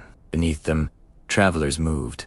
Silhouettes, small but purposeful, illuminated by the Watchers' soft glow. They looked like pilgrims, not religious, but human pilgrims walking toward connection, toward shared breath, toward the quiet hum of belonging. Their steps were unhurried, voices low, energy peaceful. Then I saw something even more remarkable. Locals from the overlook began descending the hill, walking toward the travelers. They didn't shout greetings. They didn't call out. They simply walked slowly, gently, until the two groups merged like streams joining in a quiet river. The Watchers hovered above, gliding in a widening arc, as if acknowledging the merging, honoring the union of softening hearts. The travelers were no longer alone. The locals were no longer waiting alone. Two circles had touched. Two quiets had become one. It was the first time I saw people from different towns carry calm to each other like a shared lantern that never dimmed. Days turned into weeks, and the movement spread farther still. Reports arrived from distant towns, a circle forming at a desert rest stop, another by a lone windmill, another along a rocky shoreline at dusk. Some had Watchers hovering overhead, some did not. Yet the feeling, the calm, the soft companionship was the same everywhere. People didn't need guidance anymore. They only needed the memory of what the sky had shown them. That life grows lighter when we breathe together. That hearts heal faster when witnessed gently. The quiet is not the absence of sound, but the presence of safety. And so, the quiet traveled like migrating birds, carried on footsteps, shared in glances, passed hand to hand like a warm stone. Not because Watchers demanded it, but because humans remembered. We remembered something ancient, buried beneath years of noise and motion. We were never meant to move through life alone. One evening, sitting on my porch, I watched a small Watcher rise above the rooftops and drift eastward, following the road to the next town. It didn't hurry. It didn't push. It floated as if drawn towards something it already sensed, a gathering waiting, a circle ready to widen, a heart ready to soften. I whispered into the twilight, "Where are you going?" The Watcher didn't answer.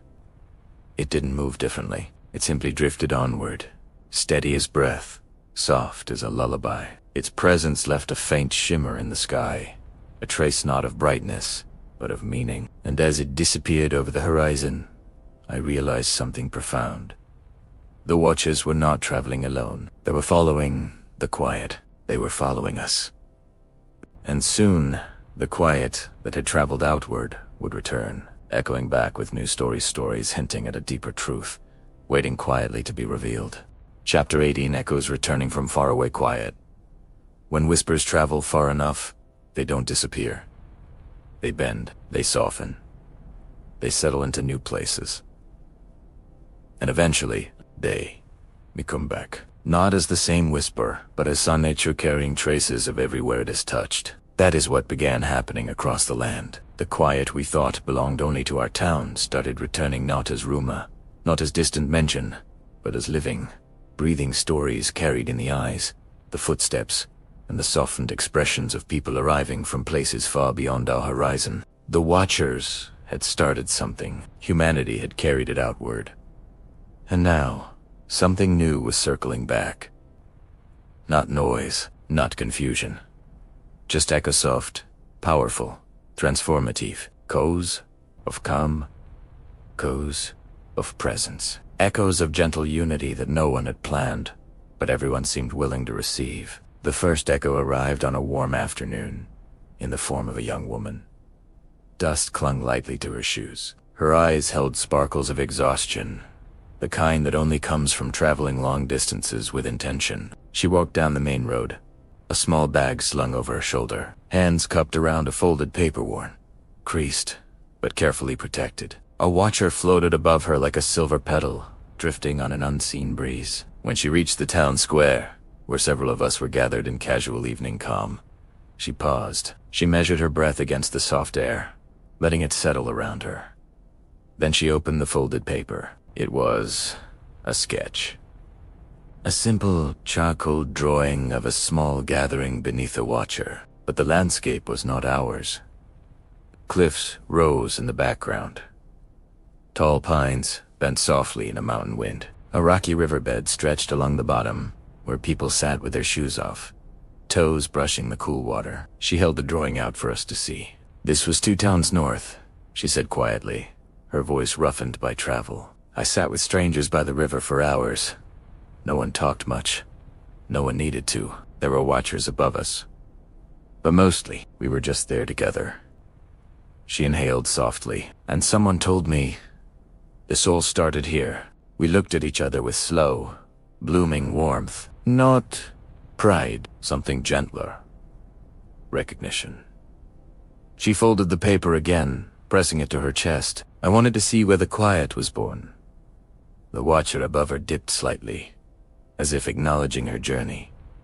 Someone offered her water. Someone cleared a space on the bench. And just like that, the quiet returned home in the form of her presence, a reminder that what we had experienced was now planting itself in distant soil. She stayed for several days, moving through familiar circles, walking the old rail yard, drifting along the river path. And when she left again, she carried a new echo with her hours.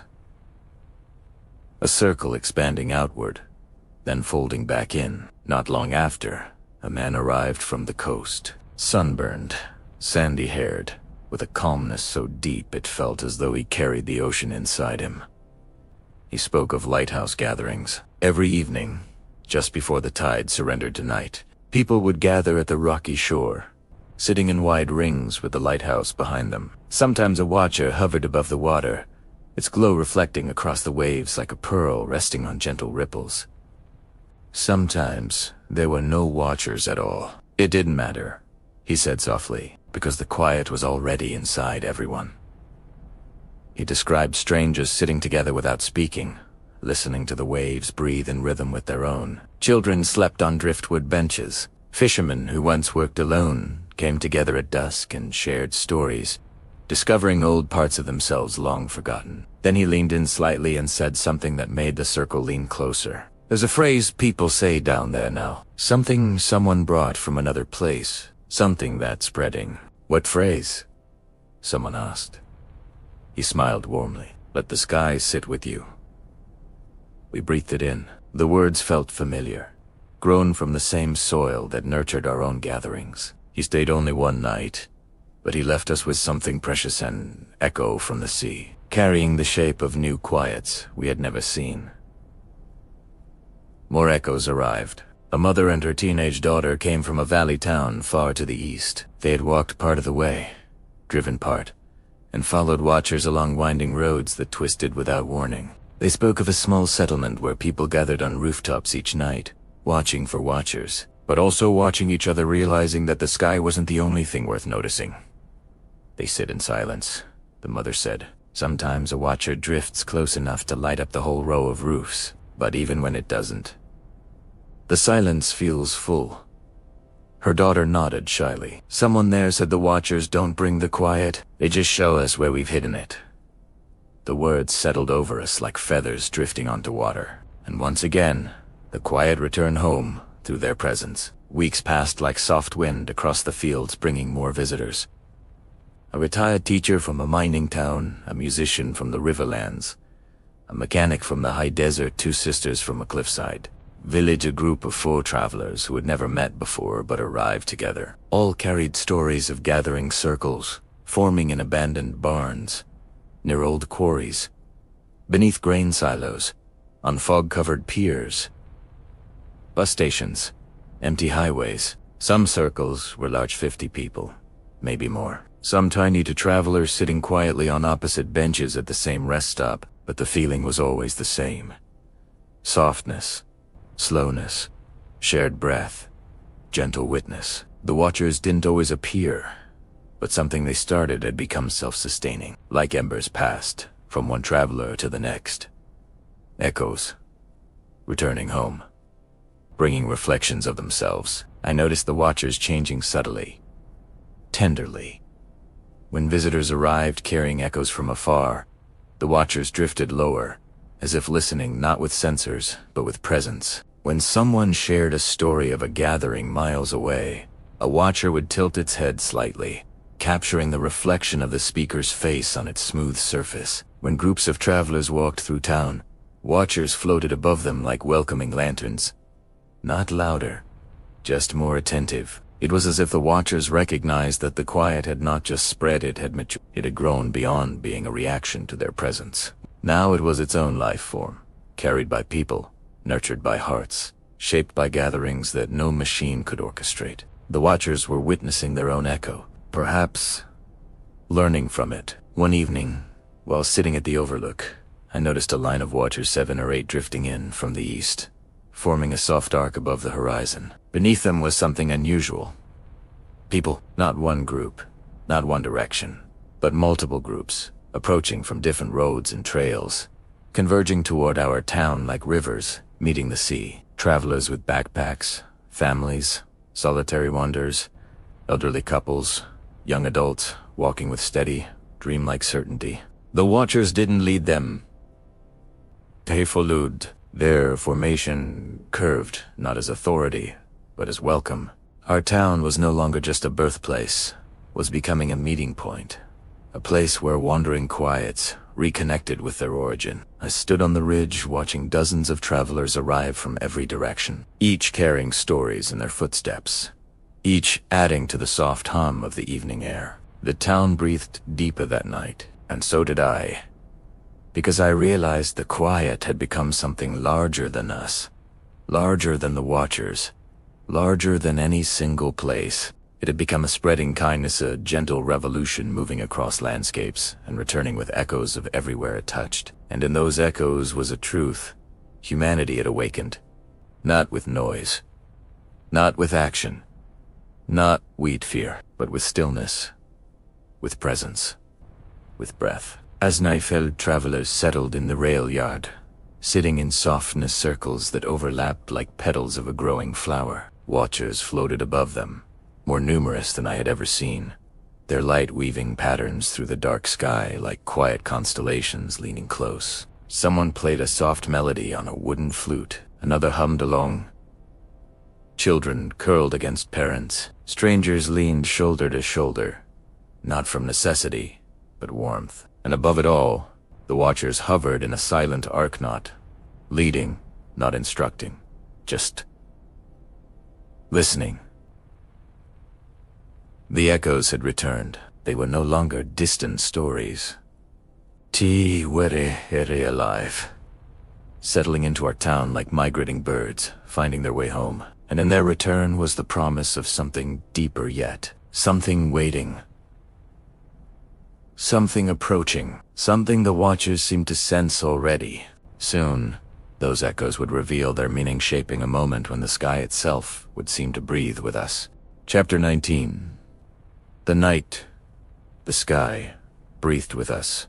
Some nights come quietly. Others arrive like a soft tide, washing over the world, brushing against everything without sound, without announcement. But once in a lifetime, if you are gentle enough, still enough, awake enough, you witness a night that feels alive. A night when the sky doesn't just stretch above you, it joins you. The night when the sky breathed with us began without announcement. No strange clouds, no unusual wind, no message from the watchers. It began the way all important moments begin, so quietly, so subtly, that you almost miss it if your heart isn't paying attention. It was just after dusk when I reached the rail yard. Travelers from faraway towns were still settling in. Blankets lay spread across concrete. Lanterns glowed softly in corners. Watchers drifted overhead like slow-moving stars. There was a hushed excitement in the air, not loud, not restless, but an alertness without tension. People had sensed something. We all had, even if none of us could name it. Tonight, the watchers hovered closer than usual, not in tight formation, not in rigid pattern, but drifting in a wide arc around the edges of the yard, as though making space in the center for something yet to come. Children lay on their backs, pointing upward. Elders sat quietly with hands folded. Travelers leaned against each other, murmuring gentle stories from distant towns. And then, slowly, the murmurs faded. Conversations thinned. Breaths fell into rhythm. A deep stillness settled over Esau's stillness that wasn't empty, but full. Full, as if the whole world had inhaled and paused. I felt my heartbeat match the quiet. A steady thump. A soft pulse. Present. And in that moment, I realized the Watchers weren't watching us. They were listening with us. The difference was subtle but profound. Then it happened. A single Watcher, small, pearl-like, drifted toward the center of the yard. Its movement was slower than I had ever seen. Almost ceremonial. Almost hesitant, as though it understood the importance of what it was about to do. It hovered just above ground level, not high, not grand, just close enough to touch if you dared to break the spell. Its soft glow deepened, then pulsed. Once, a gentle, steady pulse of light, as if the Watcher had taken a breath. The whole yard held still. Then another pulse, slightly brighter, slightly wider, not flashing, not signaling, just breathing. Pulse. Pause. Pause. A rhythm older than language, older than machines. A rhythm every human body already knows. The rhythm of breath. I didn't realize I had matched it until I felt my chest rising in time with the pulses. And then I heard it, a soft shifting sound across the yard. People were breathing together, hundreds of oaths, in the same rhythm. In the same quiet. The pulse of the Watcher softened, then expanded outward, a ripple of light that touched the faces of the people nearest to it. They exhaled slowly, deeply, gratefully. Then something extraordinary happened. The Watchers at the edges of the yard, all of them mirrored the pulse, not perfectly synchronized, but gently echoing it, like distant waves responding to a central tide. Soft pulses, even softer pauses. It felt like standing inside a giant, invisible heartbeat made of light and breath. And all at once, the sky stopped. Being above us, it became with us. Breathing in rhythm, breathing in presence. Breathing in a harmony impossible to describe. No fear, no AO, just belonging, pure and simple. The kind of belonging that makes you understand, without words, that you are part of something vast and gentle and deeply alive. A child stood, eyes wide, and whispered into the night. It's talking, but it wasn't a conversation. It wasn't language. It wasn't message or meaning. It was communion. The Watchers weren't communicating facts. They weren't sending instructions. They weren't telling us anything new. They were joining us, matching the very thing that makes a human alive, the breath. It was the simplest connection in the universe, and the most profound. We breathed. They pulsed. We exhaled. They dimmed, not mimicking, aligning. For the first time, the Watchers weren't separate from us, not observers, not companions, but participants. And the night around us changed. The air felt warmer. The ground felt softer. The sky felt closer. The Watchers pulsed brighter for a moment, not intense, not overwhelming, but just enough to illuminate our faces like a gentle lantern passed from hand to hand. The entire yard glowed like a living constellation rooted to the earth. Then, slowly, the pulse began to spread. Travelers breathed deeper. Children pressed their palms to the ground. Elders closed their eyes and let tears fall freely, not from sadness, but from recognition. Something ancient echoed in that moment, something older than buildings, older than roads, older than Watchers, a memory stored in our bones. Life breathes in patterns. Life mirrors itself. Life recognizes life. The Watchers, in their quiet way, were mirroring us. Not to imitate, to understand. And as that understanding grew, the pulse softened again. The central Watcher dimmed its light slowly, rhythmically, with a final deep pulse, and every Watcher in the arc responded with a gentle echo. the breath of the sky, a sigh of acknowledgement, a release of shared presence, a moment that felt like the entire night exhaled with us. Then the watchers rose, not quickly, not abruptly, but with a slow grace that felt like closing a door without sound. They drifted higher, forming a wide halo above the yard. Their light still glowed softly, but no longer pulsing. The moment had passed, but something had stayed inside us, a memory of breathing with the sky. Silence followed, but it wasn't emptiness, it was fullness. People looked at each other with eyes reflecting something new, something soft and something recognized. A man near me whispered, "Did we share something with them?" A woman across the yard murmured, "I think they shared something with us." Children held their parents' hands. Travelers leaned against each other. Older couples stood cheek to cheek. No one spoke loudly. No one tried to explain it. Some experiences don't need explanation. They need only to be carried, and we carried it each in our own way. A breath, a pulse, a belonging, a quiet that felt larger than any of us individually, yet deeply personal to every one of us. The Watchers had not changed the world that night. They had changed the way we experienced it. For the first time, we weren't experiencing the sky as observers, but as participants, and that changed everything. The Watchers drifted silently into the higher darkness, one by one, until the yard was illuminated only by lanterns and starlight. But no one moved. We stayed there, holding the echo of the sky's breath in our own. A single truth hung in the air, gentle as a feather falling. Something had awakened. In them. In us. Between us. And none of us knew where it would lead. But for the first time, we did not fear the unknown.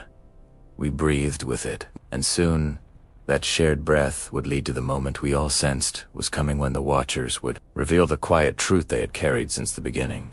Chapter 20. The quiet truth. Beneath their light, there are truths that shout. Truths that burn. Truths that crack open the world like thunder. And then there are truths so gentle, so subtle, so soft and patient, that they arrive only when your heart has learned how to listen. The Watchers had spent countless nights drifting above us, moving with a presence that felt both mysterious and familiar. They had wandered through lonely places, sat with heavy hearts, breathed with entire gatherings, mirrored the quiet blooming across the land. But they had never, not once, not even for a moment, revealed why. Until now, not with the loudness of a revelation, but with the softness of a truth ready to be received. It began the morning after the night the sky breathed with us. The town stirred slowly at dawn. People walked in silence, as though waking from a dream too precious to disturb. Travelers stretched quietly in the fields. Children whispered to each other, still buzzing with wonder. Elders sat together on porches, holding cups of warm tea between their palms as though anchoring themselves in the present moment. The air felt different, not charged, not electric, but aware, like the world itself was holding its breath in a long, peaceful anticipation. I wandered toward the overlook at the edge of town, the place where hills dipped into a valley that seemed to stretch forever. Mist tugged the earth. Sunlight poured gently through, like syrup dripped from a golden spoon. I sat there expecting silence, but instead, I heard footsteps behind me. A woman with silver hair and a soft shawl wrapped around her shoulders approached slowly. I recognized her, one of the travelers who had arrived 2 days earlier. Someone who spoke very little but noticed everything. She sat beside me without a word. For a long time, we simply watched the valley breathe. Then, softly, she said, "It's beginning, you know." I turned to her. "What is the truth?" She smiled gently. "They only share it when we're ready to hear it. And last night, we showed them we were ready." I didn't ask how she knew. Something in her voice, steady, ancient, almost made the question unnecessary. And then it happened. A Watcher drifted over the horizon, not alone, slowly, followed by another, and another, and another. Soon there were dozens gliding above the valley, aligned not in a perfect pattern, but in a loose, natural formation that resembled migrating birds. Their movement was slow, deliberate, quiet. A hush fell over the entire town. People stepped out of houses. Travelers stood on the hills. Children ran to the overlook, whispering excitedly but softly, as though afraid of startling the moment. The watchers didn't pulse. This time. They didn't scan. They didn't drift aimlessly. They gathered with purpose. For the first time, the valley below glowed with their soft, pearlescent light, and the air around us thickened not with tension, but with meaning. The silver-haired woman beside me inhaled deeply, her breath trembling. "They're not here for us," she whispered. "They're here with us." And with that, the watchers descended. They didn't land. They didn't touch the ground, but they came lower, much lower than ever before. Close enough to see tiny reflections of ourselves along their curved bodies. Close enough to sense something emanating from them, not heat, not sound, not a message. A feeling, something warm and familiar, like standing near a fire on a cold evening. Something that had nothing to do with machines or technology.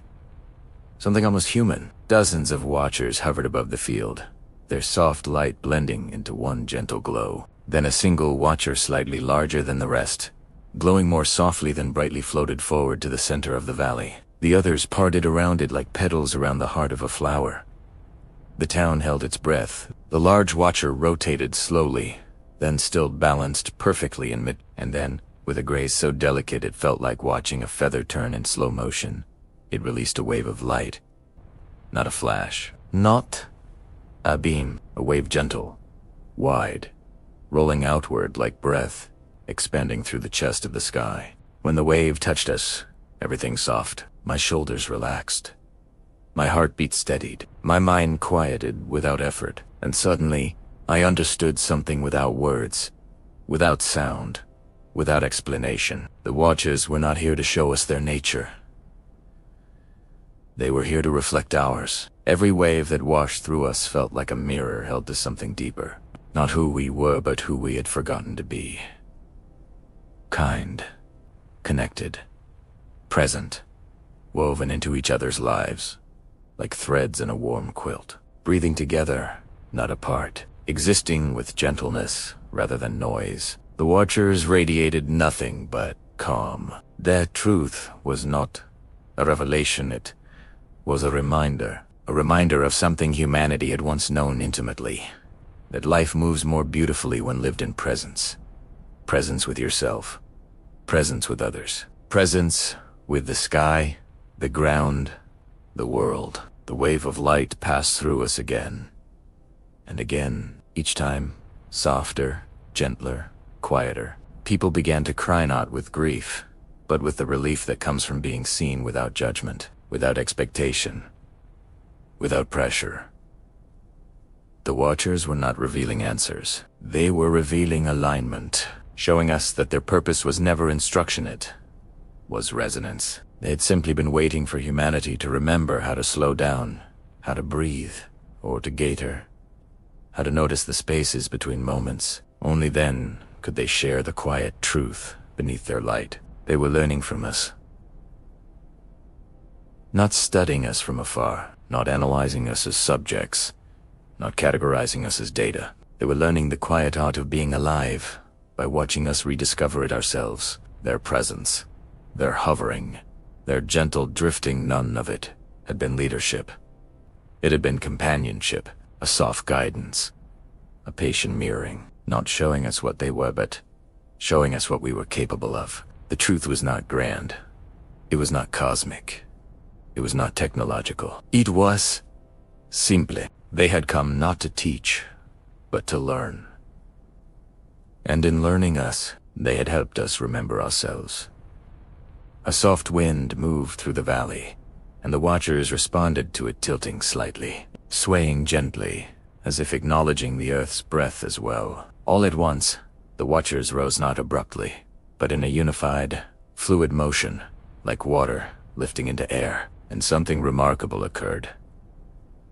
They formed a pattern, not symmetrical, not geometric, but organic, like a constellation that had always been hidden and was finally revealing itself. I stared up, breath trembling, realizing it resembled something familiar. A heart. Not a perfect heart shape. A living one, curved, irregular, natural. A symbol of connection, of presence, of shared breath. People gasped softly. Children clutched their parents' hands. Elders closed their eyes. The watchers pulsed once a slow, tender pulse that spread through the entire formation like a quiet heartbeat in the sky. It wasn't a message. It was a thank you. A thank you for the quiet we had learned to hold. A thank you for the gentleness we had rediscovered. A thank you for inviting them into the rhythm of our breath. Then, slowly, the watcher's heart-shaped formation loosened, unfolding, becoming once again a drifting constellation of soft lights in the early morning sky. One by one, they rose higher. Not living, not departing, ascending. Not away from us, but into a space where they could be with us without overshadowing us. Their truth had been shared, and now they were offering us something precious. Space to grow with it, space to live it. Space to carry it forward, without needing them to guide every breath. The last watcher lingered a moment longer, hovering low, looking almost tender.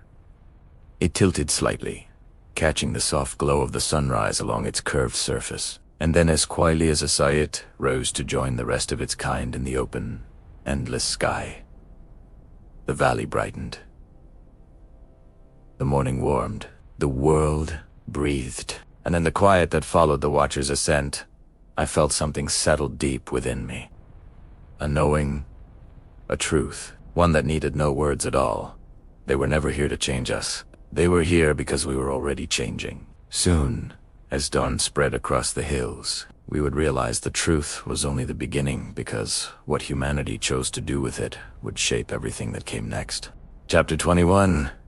The dawn we carried forward. The morning after the watchers rose into the sky, the world felt strangely weightless, as if something sacred had been lifted, as if a long breath had finally completed itself, as if the earth, for the first time in a long time, was not bracing for anything. It felt like standing inside the moment between night and sunrise, where everything is clear, soft, and possible. For so long, the watchers had drifted above us, shaping our nights, softening our fears, awakening our quiet places, and guiding us back into ourselves.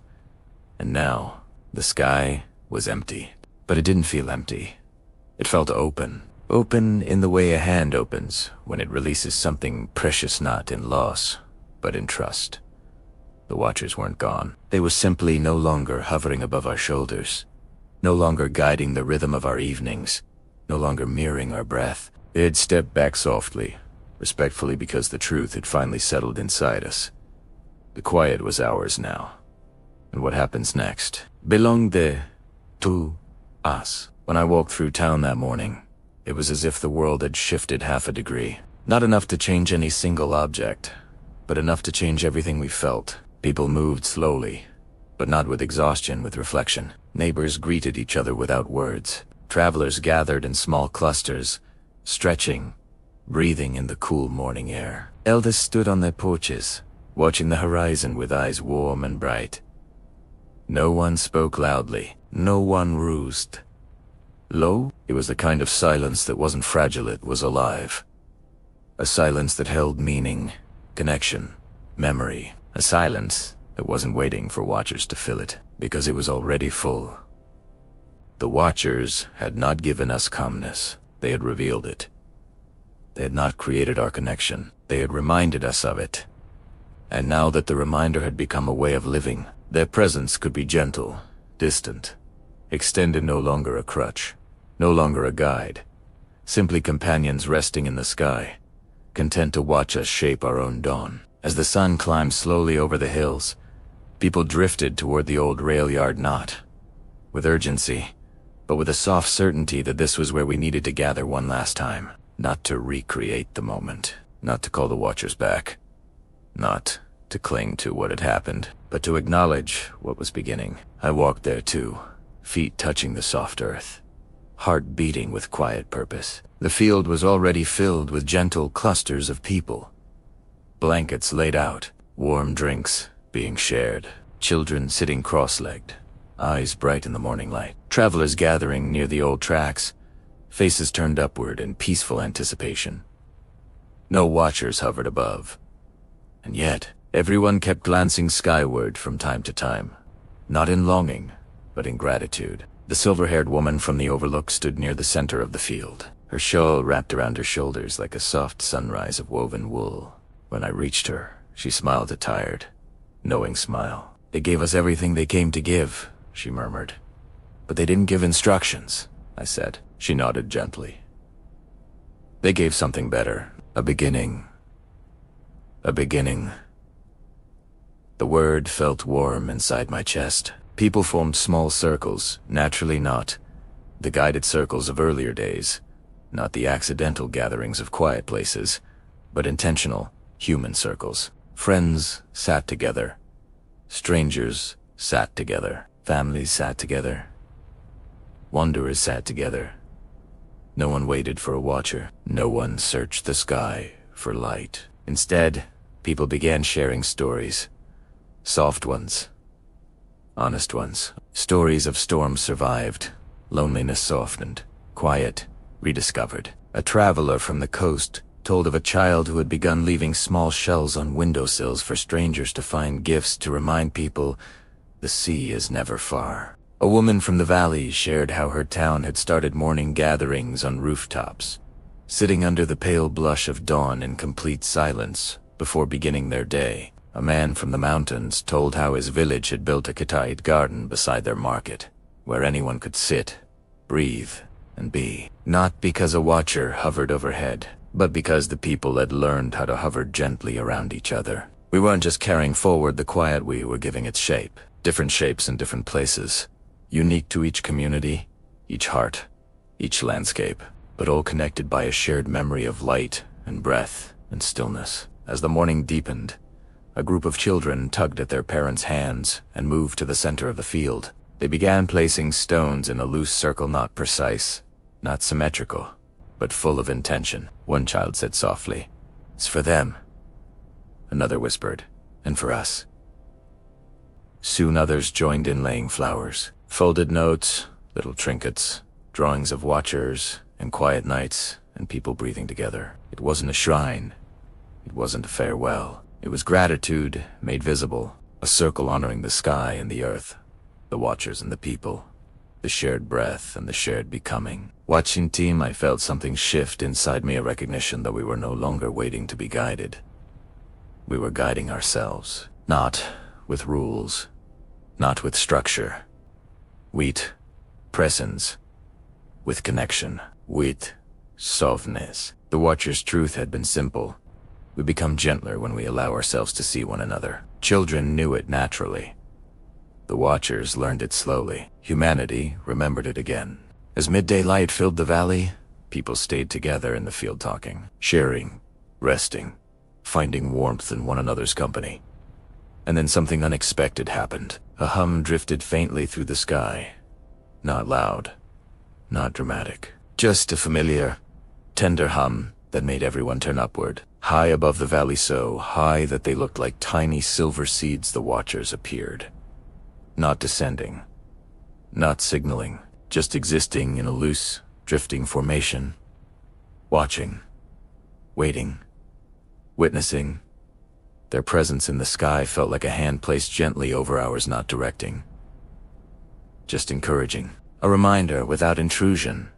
We're here, but you know the way. And for the first time, I felt no need to ask a single question.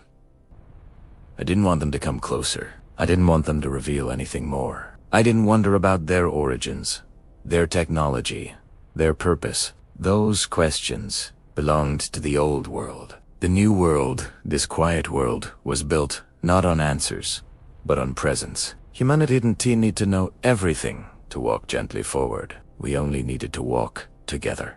Afternoon light warmed the field. People began collecting their blankets, packing their bags, sharing final stories with strangers soon to become memories. The silver-haired woman touched my arm gently. "It won't stay this peaceful forever," she whispered. I nodded.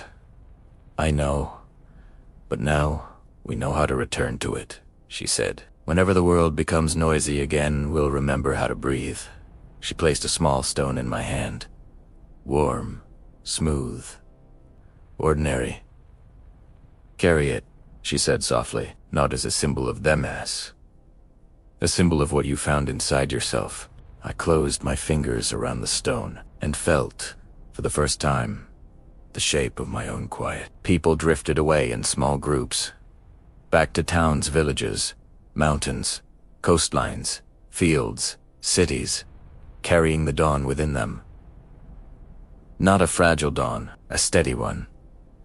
A dawn that would change lives in ways large and small. A dawn that would spread without watchers, without signals, without pulses of light carried only through presence, kindness, shared breath, and the simple act of noticing one another. The watchers remained high in the sky, motionless, like patient guardians, who understood the best guardianship is distance and trust.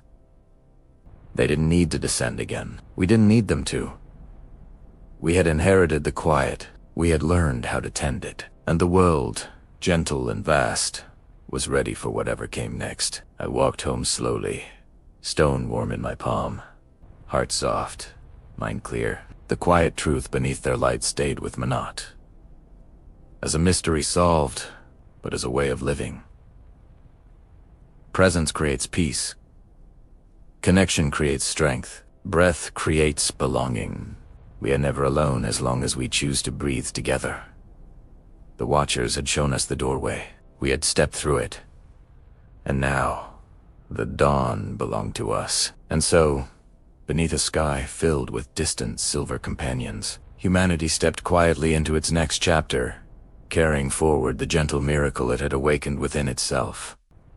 In the end, the watchers didn't leave us, and we didn't lose them. We simply met in the Medela quiet space where sky and humanity breathed the same soft rhythm, a place where the unknown was no longer frightening, but familiar, a reminder that the gentlest truths do not come from above, they rise from within. And if you step outside on your next quiet night, you might feel it too, that subtle warmth in the air, that slow hum resting between heartbeat and breath, that whisper from the horizon reminding you, you are part of something bigger, something softer, something beautifully human. This is not the end of a UFO bedtime story. It's the beginning of a calmer world, a connected world, a world where presence is the real language of the universe. So if tonight feels heavy, look up. Not for answers, not for signs. Just to breathe with the sky for a moment, because the watchers may be distant. But the quiet they awakened in us is closer than ever, waiting in the spaces between thoughts. In the hush before dawn, in every gathering where hearts choose softness over noise. Thank you for journeying through this dreamlike exploration of light, silence, and human connection. If the story touched you, read, because calmness, just like starlight, travels farther when passed from one soul to another. And remember, every ending is just a doorway. The sky is wide, the night is listening, and somewhere in the gentle dark, a new whisper is already beginning.